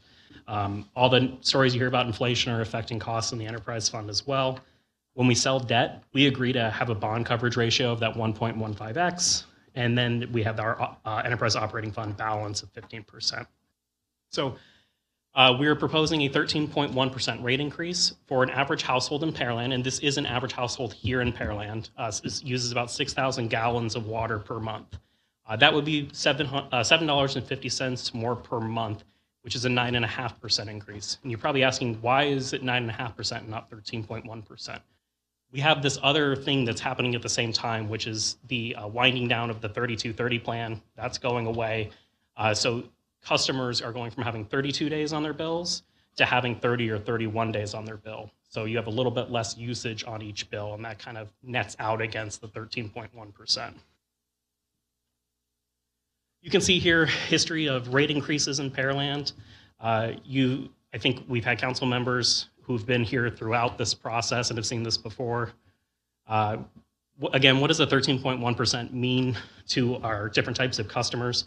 Here you can see a residential account for $6,000 and a residential account for $12,000. So a double, and this is what we consider sort of a higher usage residential case. Again, increased total of $753, increased monthly bill of $12.13. And you can also down here see small office, commercial, fast food, and sit-down restaurant. Just note that they also use a lot more waters, and that's one of the reasons their bill is higher to begin with. When you look at a comparison bill, we compare against several of our neighbors that we feel are good comparable peers in their operations. This is looking at what they would charge a person using 6,000 gallons of water in their community. You can see here's Pearland today with the proposed rate change, we would be here. And then for a fast food restaurant, a business that uses 59,000 gallons, you can see Pearland is over to the right of the chart. What is driving these rate increases? Well, the FY23 proposed budget for the enterprise operating fund is $63.8 million. This is actually a $170,000 decrease from the FY22 adopted budget of $64 million. This was primarily accomplished with staff and council working together to switch to certificates of obligation, which reduced dramatically the transfer out to the enterprise debt fund just by using a different sort of debt instrument. The debt fund is where the increase is occurring, as we saw earlier with those orange bars. FY23's operating enterprise budget is a $3.7 million increase from FY22's adopted budget of $26.3 million. These projects this revenue is required to pay for construction that's already happened and debt that's already been sold. These capital projects have been necessary and required to expand the supply of water to meet current and future demand, to expand and renew our wastewater and treatment operations, to maintain our existing system, to keep our water supply safe and high quality, to ensure state and federal regulations are followed. These are some of the largest projects in addition in city history. The staffing plan that Robert just discussed, standing up this surface water treatment plant, this is a big project, and we have some other large projects too. Ultimately, these large investments are required to meet council's strategic priority of sustainable, well-planned infrastructure that provides long-term community value in our growing city. Staff has worked collaboratively with council to try and minimize any sort of rate increase on customers. So here's a list of what we've done previously. We talked about this quite a bit on Saturday, so I won't reiterate it here, but of course we are committed to continuing to make sure that we are only raising rates the minimum amount needed to meet the requirements set to us when we sell debt, that 1.15 ratio, and to maintain our fund balance. So with that, I will hand it over to City Manager Pearson. Mayor, you asked said it behoove all of us to have a real detailed discussion of the staffing plans and the background. So thank you for your indulgence. But the startup for the plant is coming up very quickly, and as Robert described, we have an obligation to be ready for that. And so the staggering that takes place is incremental to as much as we can take it. So if we have any questions about that, happy to do that. And then just point you back to the rate model on slide 39 that shows our assumptions are out there for anybody and everybody, and it's built around meeting that 1.15 that Eric talked a lot about, and getting us the minimum to achieve that with the information we have. So nothing to add. All right. Yeah, that was, I'm glad you just mentioned that about the staffing. Going through Robert's analysis there and plan, I was assuming that the hiring of these are going to be staggered, through the years as you mentioned it, there. In a nutshell, and we can talk about the 13.1 or exactly where we're gonna land. But at the end of the day, we have a plant, biggest plant that we've ever built. We now have to pay for it. In a nutshell, we've taken out debt, and I will tell you, it's probably some of the best debt percentages you'll ever see. I think net somewhere around 0.5%. It's very low interest debt, yes. Very super low interest rates. It's about as close to zero as you're going to get on a debt payment. So from that perspective, I think it's good. But at the end of the day, we've got to pay for our debt. I will bring up Mr. Davis's comment if somebody can address the FTE that he mentioned, and it really wasn't what he mentioned. He took it straight out of the Raftelis report. So we've had that report for some time now, and if we can address, the number of people that we have in this is primarily in the utility billing. It's not, and I know it's tied to enterprise, but It's certainly not in the production side, it's in the utility billing side. So if we can address that, that would be great. It was a question that was asked during our public hearing. Sure. So I'll let Amy do that. I will just point out, I don't know if it was in this packet or the prior memo, we showed that the difference is not substantial. There were a few outliers on the top, but the difference between ours and that middle level was very, very little difference. But Amy, you want to talk to that? We put out on August 22nd, I believe it was, a memo, and it's on our budget hub. If you want to look at that, it's on page 8. And it talks just a little bit about how we are slightly above some of these other cities, as Mr. Davis did mention, but it's also very unclear as to what each city handles. You know, do the other cities handle the same amount of call volume? Do they handle, we handle garbage accounts as well and utility billing. We answer a lot of phone calls that maybe aren't necessarily related directly to utility billing. So I have asked that staff for some additional color on that. But I do want to say that it just varies, especially up in the Dallas area, things are done very differently. And so it does vary as to what those job descriptions include and what those duties entail. Okay.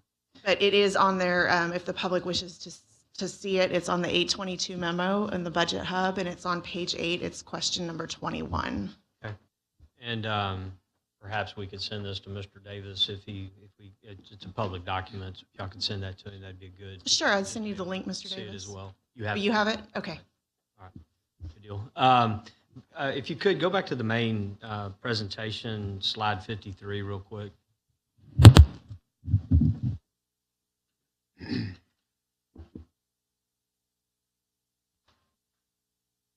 I want to highlight something here. There's a lot of zeros, 2010, 11, 12, 13, 14, 19, 21, and then you see these spikes, and all the way back to 07, 25%. And if you go back the previous 4 years from 07, you would have seen 0, 0, 0. And so without knowing what a number is, had we had small, modest increases in some of these 0 years along the way, we certainly wouldn't see 16%. We might still see 10%. We might still see 8 or 9%, depending on what was going on there. But we would see more of a straight line along the way, as opposed to these big spikes that happen in our water system. I would hope we could figure out how, from a policy standpoint, we could address some of this. So, because this isn't the only year we're going to have a big increase. I think rate model is showing an additional big increase next year. And again, this is bringing on these big projects and having to pay for them. So, I would be open to, and we don't have to solve this with the budget, but I'd be open with some kind of a policy. We just like we have minimums in debt coverage, we have minimums in policy reserve.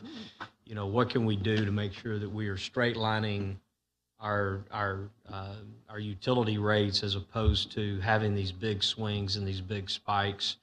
At the same time, I get it. We don't want to overpay for water, but if we know we've got something coming up in 2, 3, 4 years, we need to be planning for that so we can take the big spike out of it, and maybe it's some kind of an internal reserve that's used to offset increases in future years.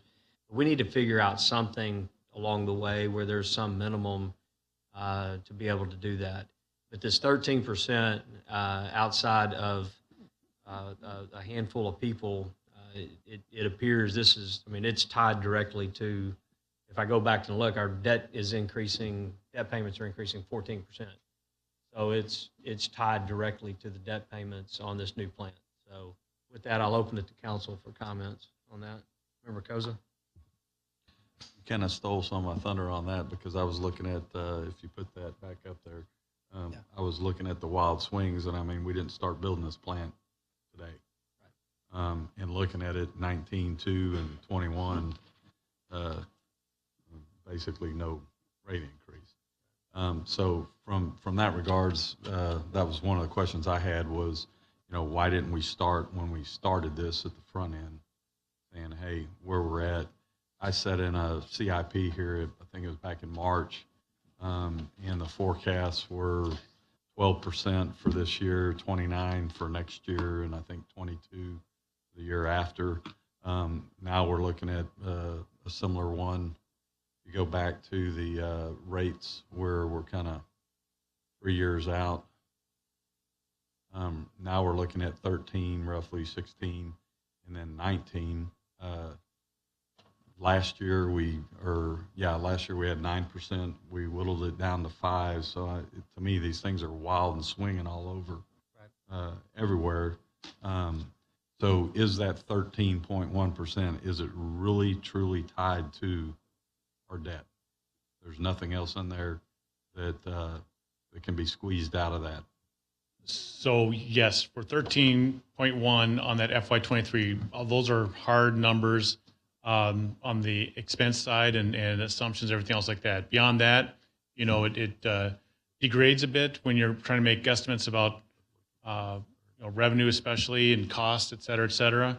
The debt service is fairly fixed, but and just going back last year, so we had recommended we come in with a 9%. And so, that would have lessened this year's increase, but we were asked to look at that. And as Eric mentioned, we shuffled some big capital projects, and more importantly, that shift in council policy from how we issue the debt going to the COs helps us on these ratios. So that was a change in the factors and the assumptions.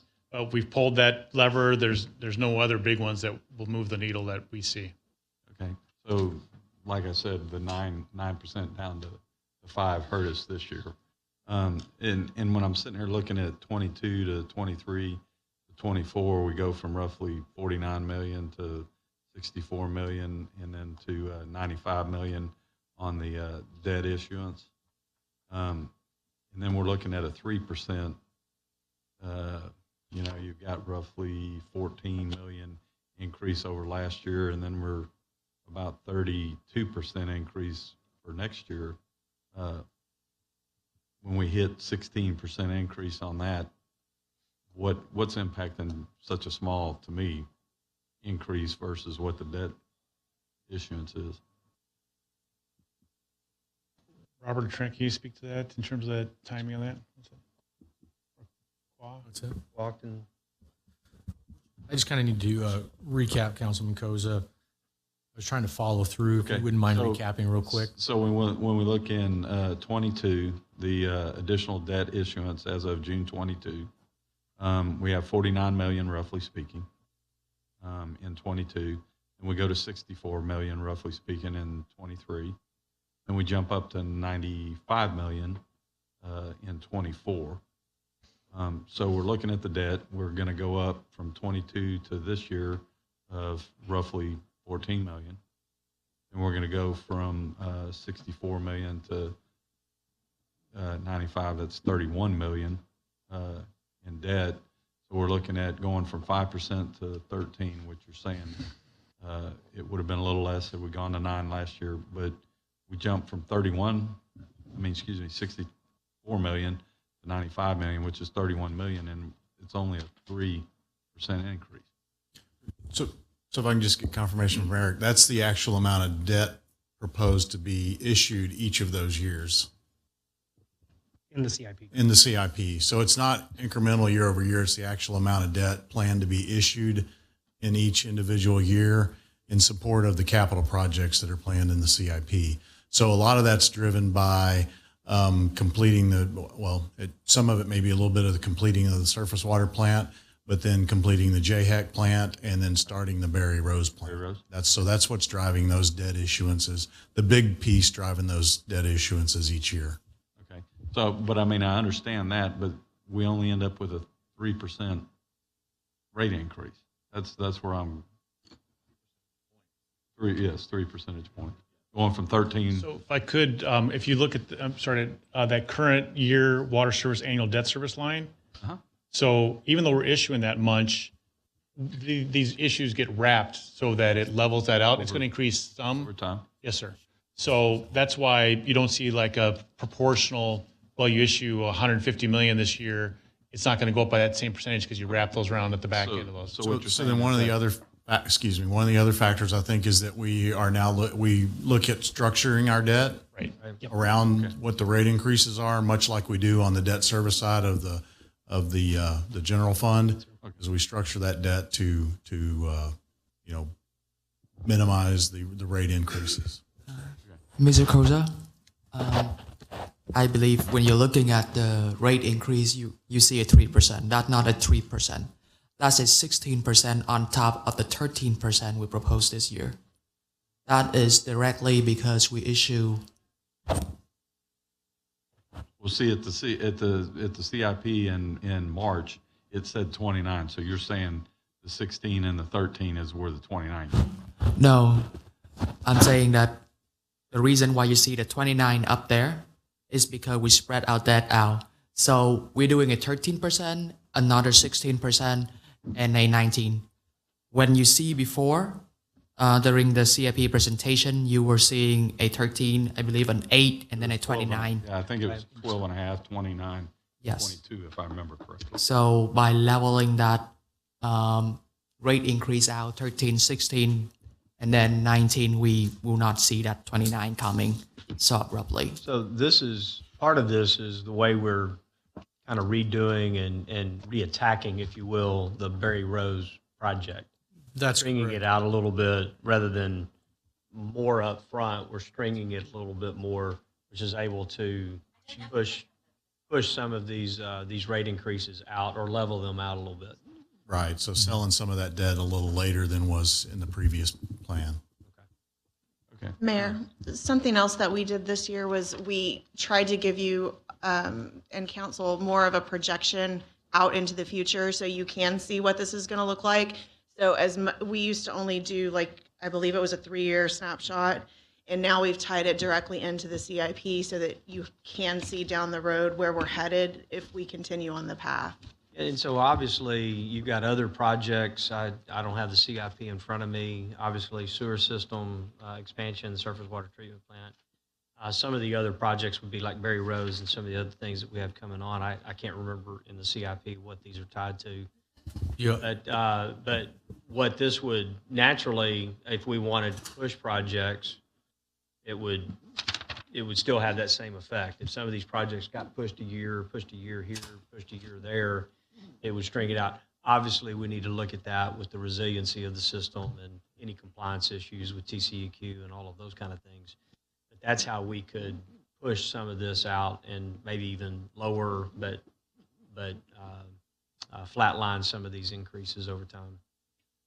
And if I could point out, remember, Koza, too, the highlight in pink shows that we're having net operating deficits, which is okay, but that's part of the reason that, it shows, again, we're trying to minimize the rate increase. We're drawn down on fund balance, but we can only do that for so long. Right, because weren't we at about 1.25? Something sounds like. Somewhere in there, if I remember correctly, and now we're going to draw 10% or 10 points out of it, roughly speaking. Yep. But that lever's been pulled, and yes, I understand. We are. Yep. Yeah. All right. Thank you. Camcard? Can we pull up? It's weird. I think it's slide 55 on the write-up. I don't know if it corresponds to the PowerPoint news clearly, but it's the one that had all the projects. Oh, okay. Oh, and the All the write-up? photos. There's near the beginning. On the write-up I have on the PDF. It's sorry. Photo one? Yeah, it's. Yeah. Photo pictures, aerial views. There it is. A little off. Pretty 36. slide? Yeah. So the item on the left is currently in process. You can go drive out there and see it. It's probably 2/3 of the way done. Mr. Upton, what on the items to the right have not been started or in some level of start but haven't been moving? Councilman Camcar, with regards, and I'll go from left to right. Surface water treatment plant, as you mentioned, is already in process. The JHAC water reclamation expansion is already in process. The Bailey water plant improvements is already in process and in construction. Those three are in construction. Currently, right now, the Berry Rose water reclamation facility and the Longwood reclamation facility decommissioning. That was then been in process for quite a while. But then we also had a momentary pause to work with a study to then realign and make sure that our cost estimates and presenting to council. With that, we have our CMAR on board, and then we are currently advertising right now for our engineer to then begin that process of design and moving towards construction. The items on the right, Berry Rose and Longwood, are in some level of pause, or let's call it light movement. The items on the left, furthest to the left, is probably the most active. And the JHEC, we've made discussions around sizing, but there's actual construction going on there right now. That program to go from 4 million to 6 million gallons was funded through TWDB loans and has been in process now for about a year. All right, and can we go to slide 61 that had the formula? I don't know, it's not 61 on this, on my deck it is, but I'm guessing it's a little lighter. The big spreadsheet? Yeah.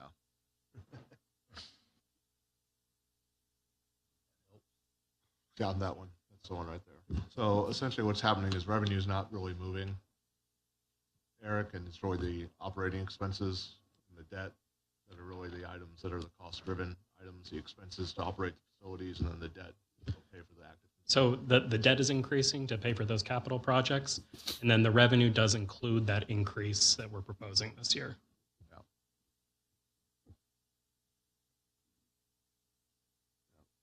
And then can we go to the slide that has the businesses, the fast food restaurant?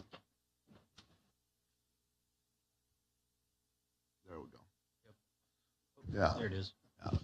So there's not, and we talked about this a little bit. Well, let me ask this. This current budget contemplates a 13.1%, correct, Eric? The way that the budget is currently arrayed and shown with staffing and everything like that? Correct, Councilman. Okay. So there's just not an exemption for businesses. There's no senior exemption. You just buy the water. You're going to be buying the most expensive water, I guess, in the region. I don't know how else to read that, but we're on the upper hand right. Yeah, so if you have a restaurant, your water just got more expensive. If you're running a hotel in the city, you don't get an exemption, and then you get to buy more expensive water. Maybe it's better water, but it just feels like we're doing so many projects at the same time, and that's driving this debt number. I appreciate the mayor's efforts to look at the JHEC stuff and then the pausing around Longwood and some of these other items. But the cost of ownership, I'm glad that on property taxes, if you have an exemption, you got $40 back. I appreciate that, but the reality is you become a net loser when you factor in buying water. And so I'm not going to get there. I'm going to keep saying what I said earlier and just repeat that until I get blue in the face. But I'm going to ask to be at the no new rate, and that includes adjusting here. And I think we should kick that back to the staff and let them make the decisions. Let's be the executives and let them make the departmental decisions on what is priorities and what aren't, and go from there. So, thank you. Member Carbo? Thank you, Mayor. I guess first of all, back to Jimmy Davis's question. I pulled up that memo. A lot of words, and it responds to a question, but I don't know that it answers anything. It gives me nothing, no meat. It says I don't know. There's just nothing there. So if y'all could, give us something. I mean, hey, we're close. We do things a little bit differently, and what it doesn't say is 3230 has really screwed us up, and we're struggling to overcome that. If that's it, then let's admit it. But right now, it's just a lot of fluff. In terms of the rate, on those two projects, do we have any more timing or any more availability to push off the Berry Rose and Longwood further without being out of compliance more with TCEQ?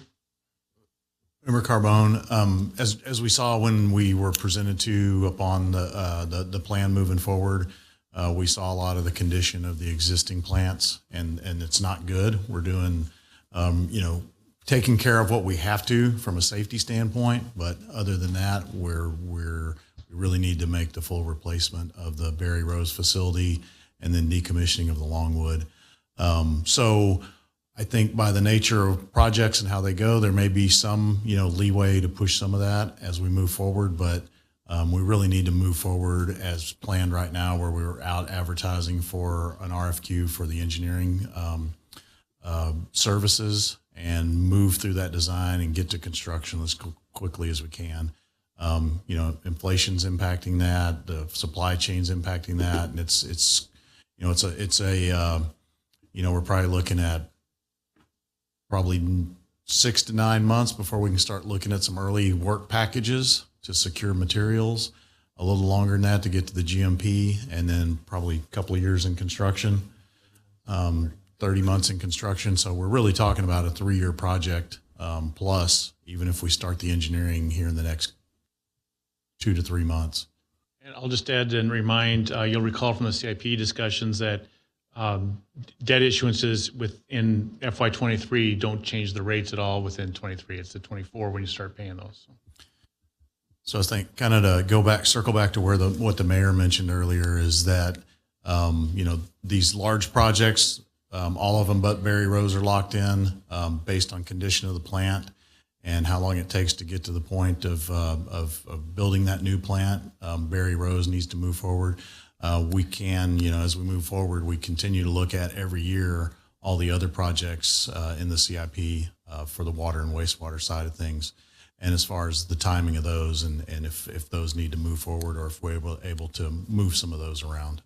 And that includes a lot of the lift station rehabilitations, which we're behind on those as well, but a little flexibility there, as well as replacing undersized and old material water lines, and then doing our I&I projects, which we've got to move forward with those I&I projects because the capacity of the Barry Rose plant that we plan to build is based on addressing our I&I issues in both the Longwood and the Barry Rose basins.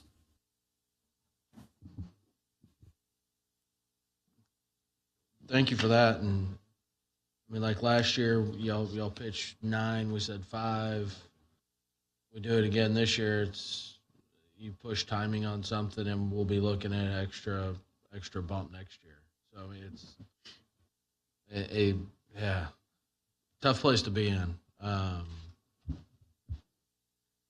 And we talk about UDC and being business friendly, and it's the highest water rates around for businesses. So I struggle with that as well. I don't know. Let me ask a question of staff to put that in context a little bit. A couple things. One, since this slide is up, I'll do that. Just both Longwood and Barry Rose are tied together, correct? Yes, sir. So you can't just do one without the other. You can't decommission one plant. That flow's got to go somewhere. That's correct. So these are actually tied together. What's the TCEQ rule on capacity? What's your capacity? And you have to be under engineering for expansion or whatever. And then when do you have to be under construction? What's that capacity? So it's 75% capacity that you hit 3 months in a row, and there's no time on it. So if it happened 4 years ago or 5 years ago, you hit that 3-month capacity, you need to then start design or look at expansion. Okay. And then once you hit 90% of the capacity, you should be in construction. Where are we on any of those? So Barry Rose, we hit the 3-month capacity at 75%, I think about 4 or 5 years ago. So we've been pushing and pushing, showing that we're heading towards design. Remember, we also started some design analysis prior to Harvey, and we're looking at different treatment options such as membrane treatment back before Harvey hit. Right.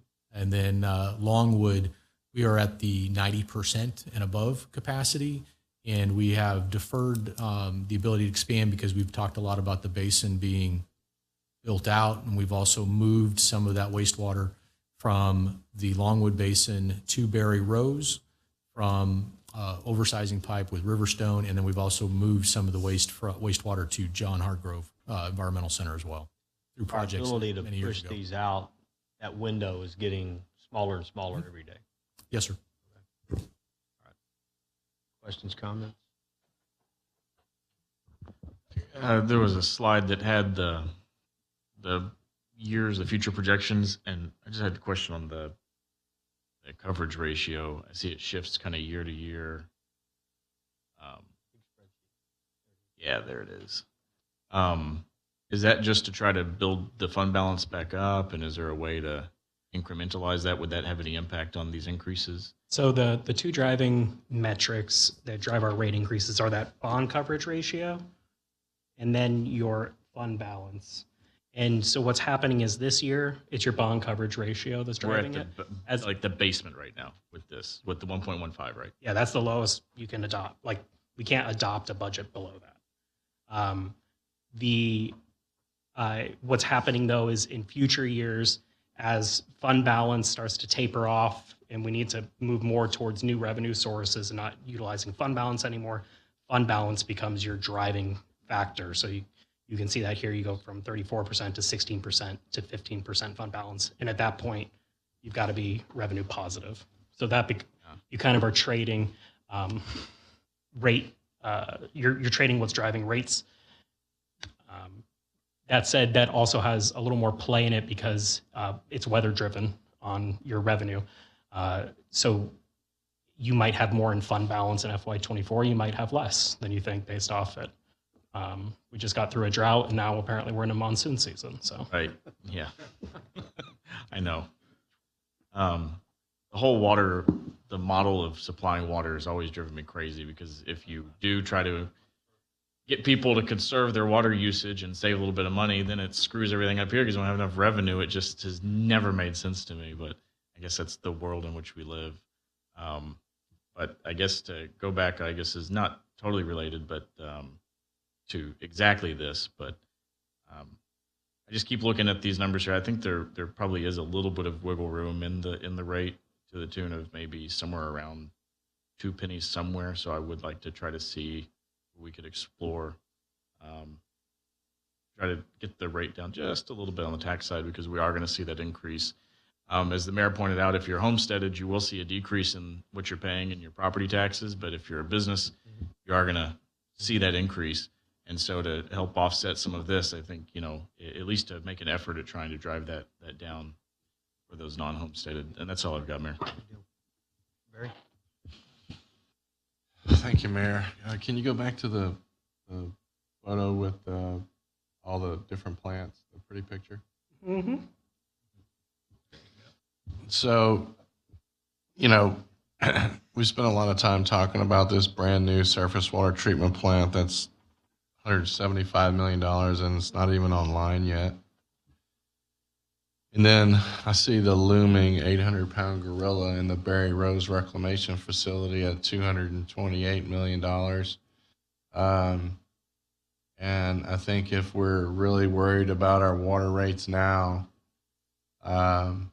we need to really worry about them in the next couple of years because not getting any better.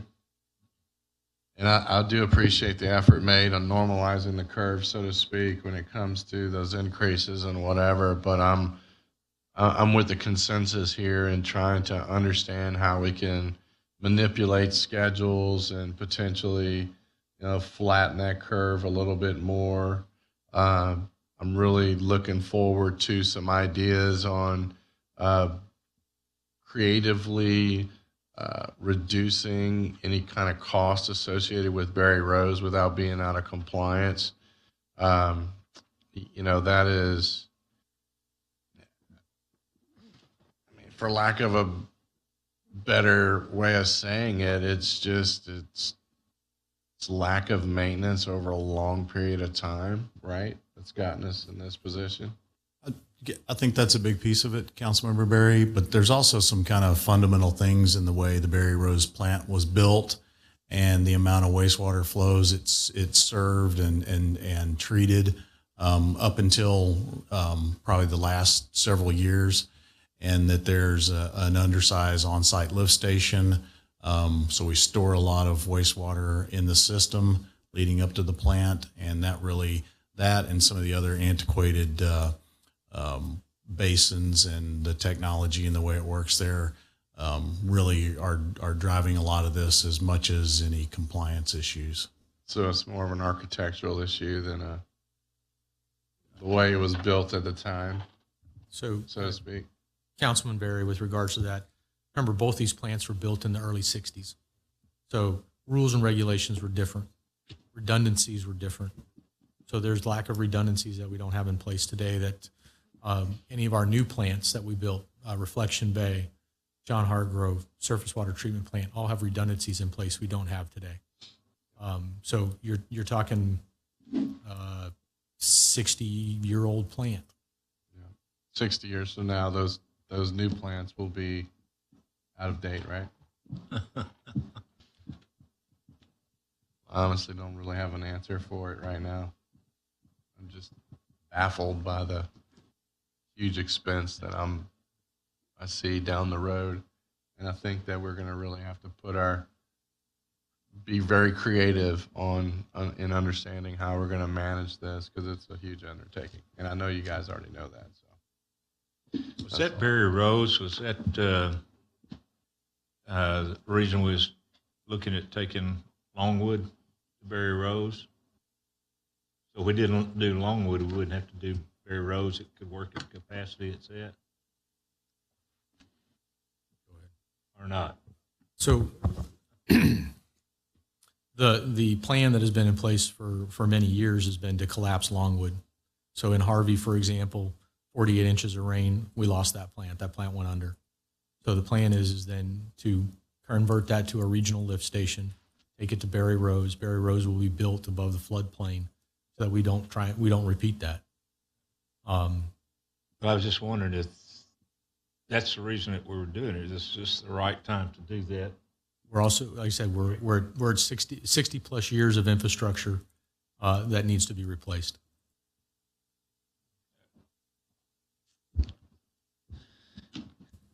Yeah, it's a tough pill to swallow, especially on the Barry Rose, because while we will see some increased capacity, but just to keep the existing capacity and reshift it around is going to cost several $100 million, to make that happen.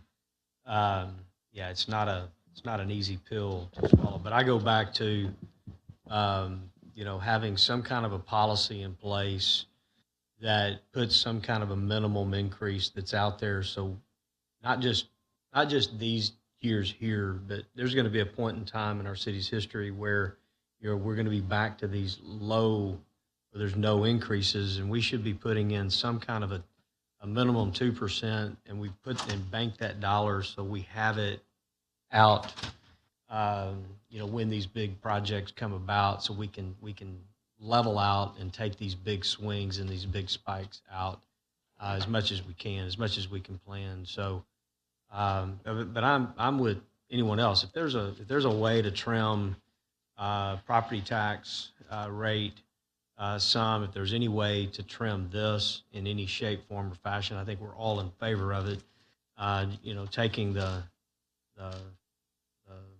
washcloth, if you will, and wringing it one more time and getting drops out of it is always good for us to do. So. Remember, Camcar, were you reaching there? Okay. Yes, sir. I'm just very aware on this equation. It's revenues minus expenses over debt service.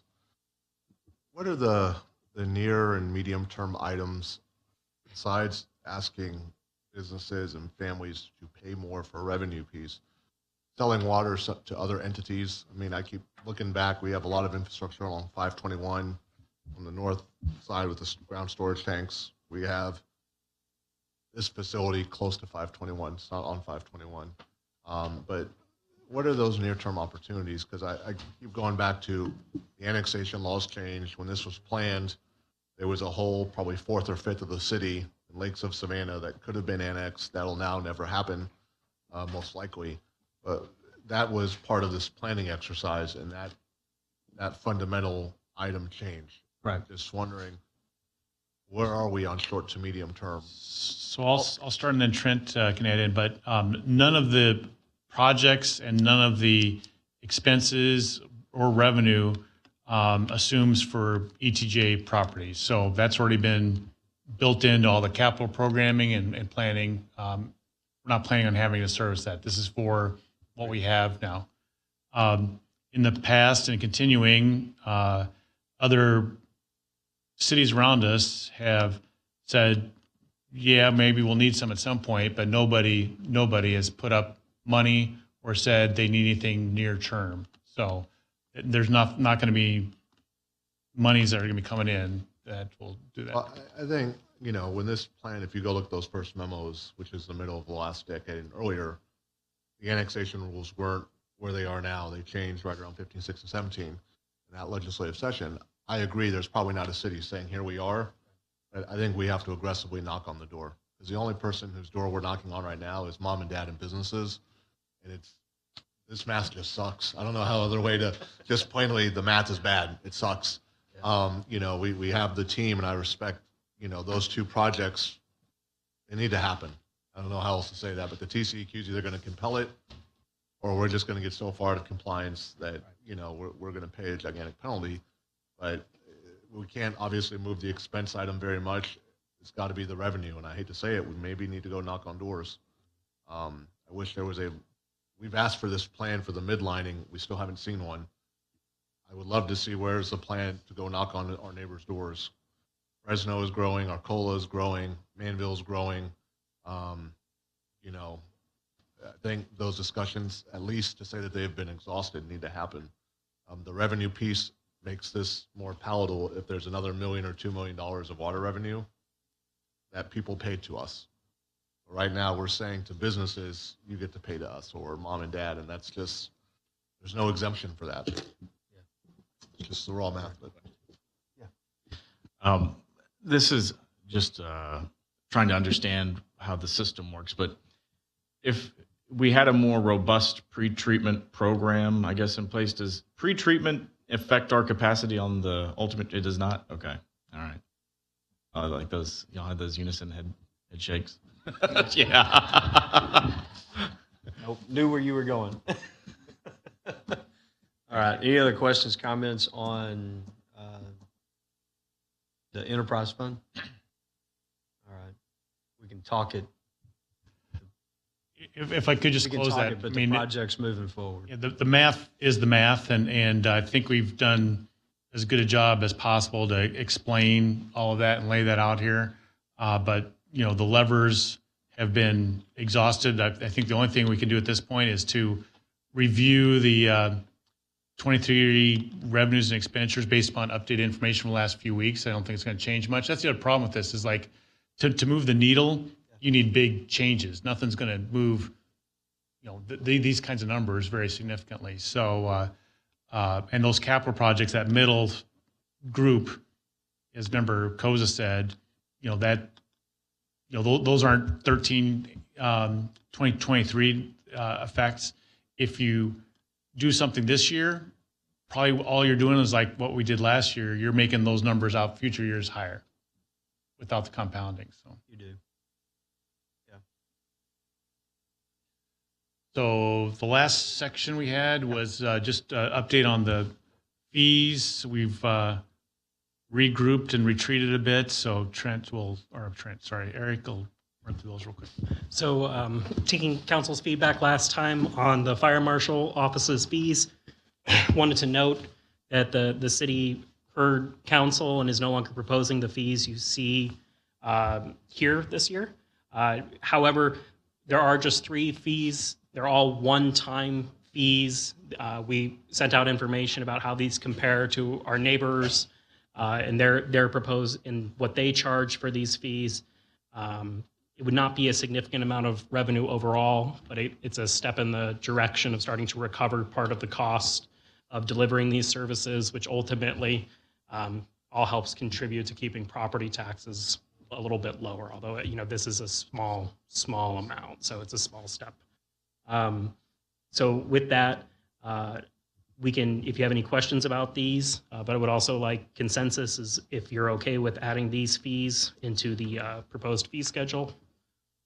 Yeah, I think we talked about stair-stepping it, doing it over time, not just all in one year. For those wondering what these are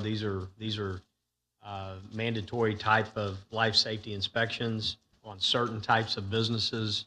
And right now, you as a property owner, taxpayer, you pay for those inspections. So this is a shift in moving it to the actual user paying for these fees to have this in city. And again, we with everything going on, trying to limit some of that as much as possible and stair step this or put it. There was a number of, how many total other fees did we have, gentlemen? Wasn't it about 20-ish? We had a total of 13 last Monday when we first presented. It was 13, yes, sir. Yeah, and so just trying to bring this together over time as opposed to all at once. But it's really a user fee, and right now you as property tax holder owner, pay our code enforcement and our fire marshal's office to make a lot of these inspections, and so this would shift that burden to the people who actually use it. And so as you see water rates going up, if you do own a business, you've got some property tax increase coming. We decided let's piece this over time and bring it in over time. So this is the first step in doing that. So I'll open up to council questions, comments on this. Good. Got anything? Mr. McCune, on the access control inspection, is that when it says electronic mechanism, is that only if the building has that? That's right, council member. It's whenever they usually new build outs or new construction, they'll add electronic mag locks, and that's when they would have to pay that access control fee. Okay, so that's on the initial construction. Correct, sir. Yes, sir. All new construction. Yes, and Member Koza, on all three of these items that are put in here, these life safety measures, again, they're one-time fees. They're not for every business owner, and they're not annual fees. These are for new construction, or if you do a major renovation, it would be over 50%.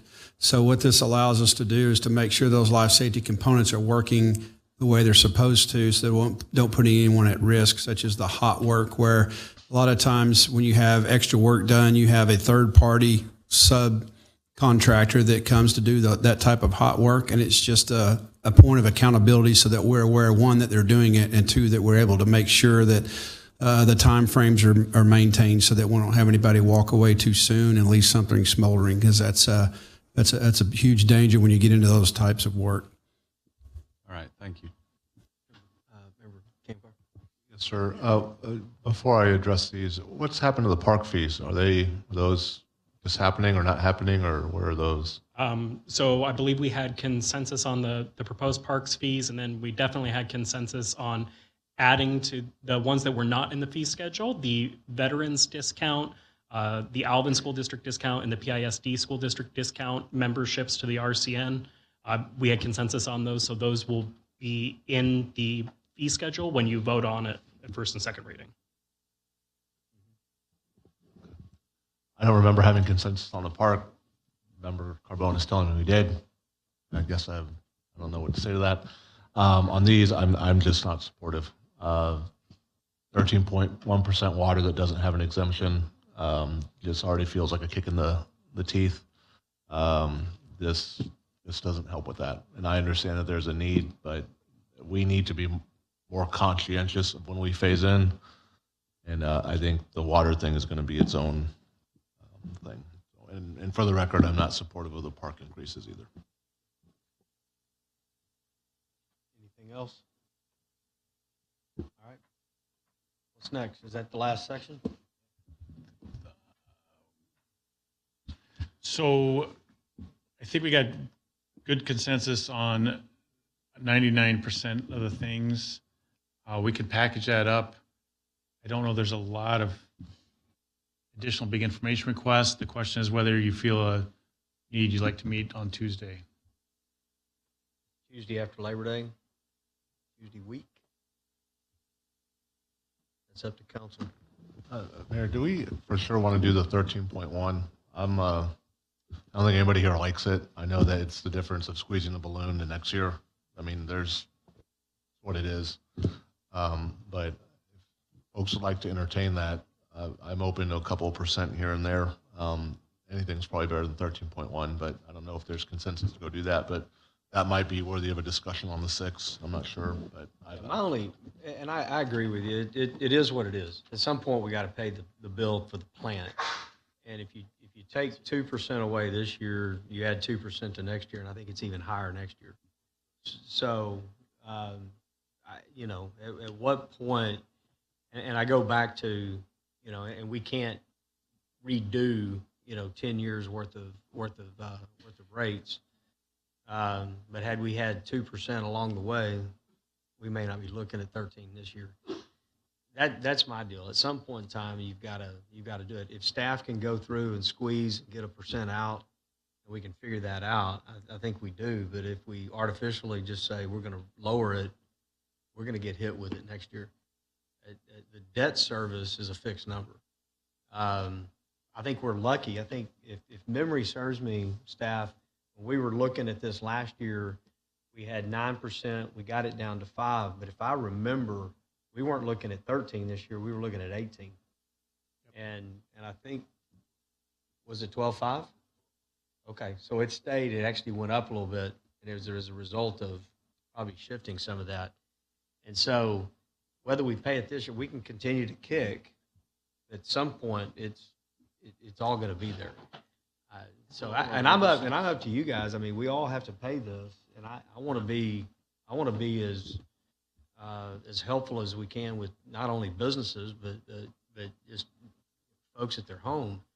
But at the end of the day, we've got to pay debt service on a plant that's going to be operational here in a few months.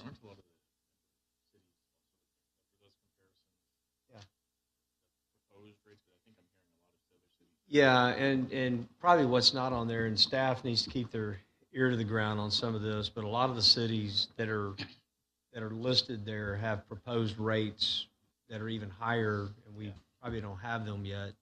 A lot of cities are going through the same things that we're going through. Houston area is a fast-growing, massive area, and every city is going through plant expansions and whatnot. And so we have some cities that have not addressed some of their infrastructure for a decade plus, and they're going to be playing catch up. City of Houston alone announced a year ago, 78% increases in water rates over 5 years. And none of that's in, some of that's not even in what you're seeing here. And so a lot of cities are facing, and I'm not saying, we can do it too. That's not where I'm at. It's just, this is across the entire Houston area. If you're in a growing city, there's infrastructure that's being impacted, and these plant costs are going up. So and I'll say this, and I'll say it yet again, but 20, 25 years ago, T. Boone Pickens said, "Water's the new oil. Just be set." And we're starting to see that in our rate increases. So remember, Camcor, I feel you.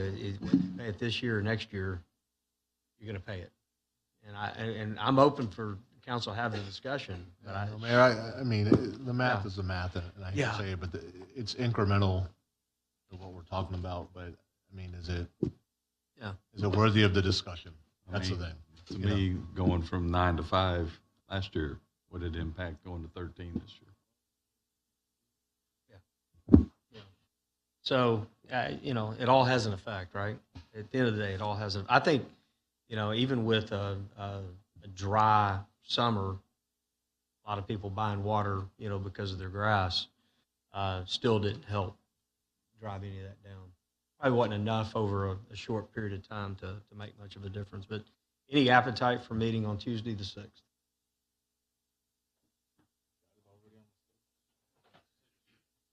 Anybody else wants to meet up front with it? Might poll it tomorrow. Okay. We can talk and poll. I just don't know what we're going to be able to present or what's going to change between now and then, but we'll figure it out. The only other thing is to update you, PDC board met and they did endorse changing their budget. So we'll update for that 435. I think Member Barry mentioned they wanted to have the joint meeting with you in October for the ongoing maintenance piece. So that's not a big deal, and we can deal with that. That's a good thing. All right. Is there any other budget discussion? Is this? Not from us. Any last comments from council? All right, like I said, fun topic getting on that water rate. So with that, we're going to call this meeting adjourned at, what time is it? 10:41.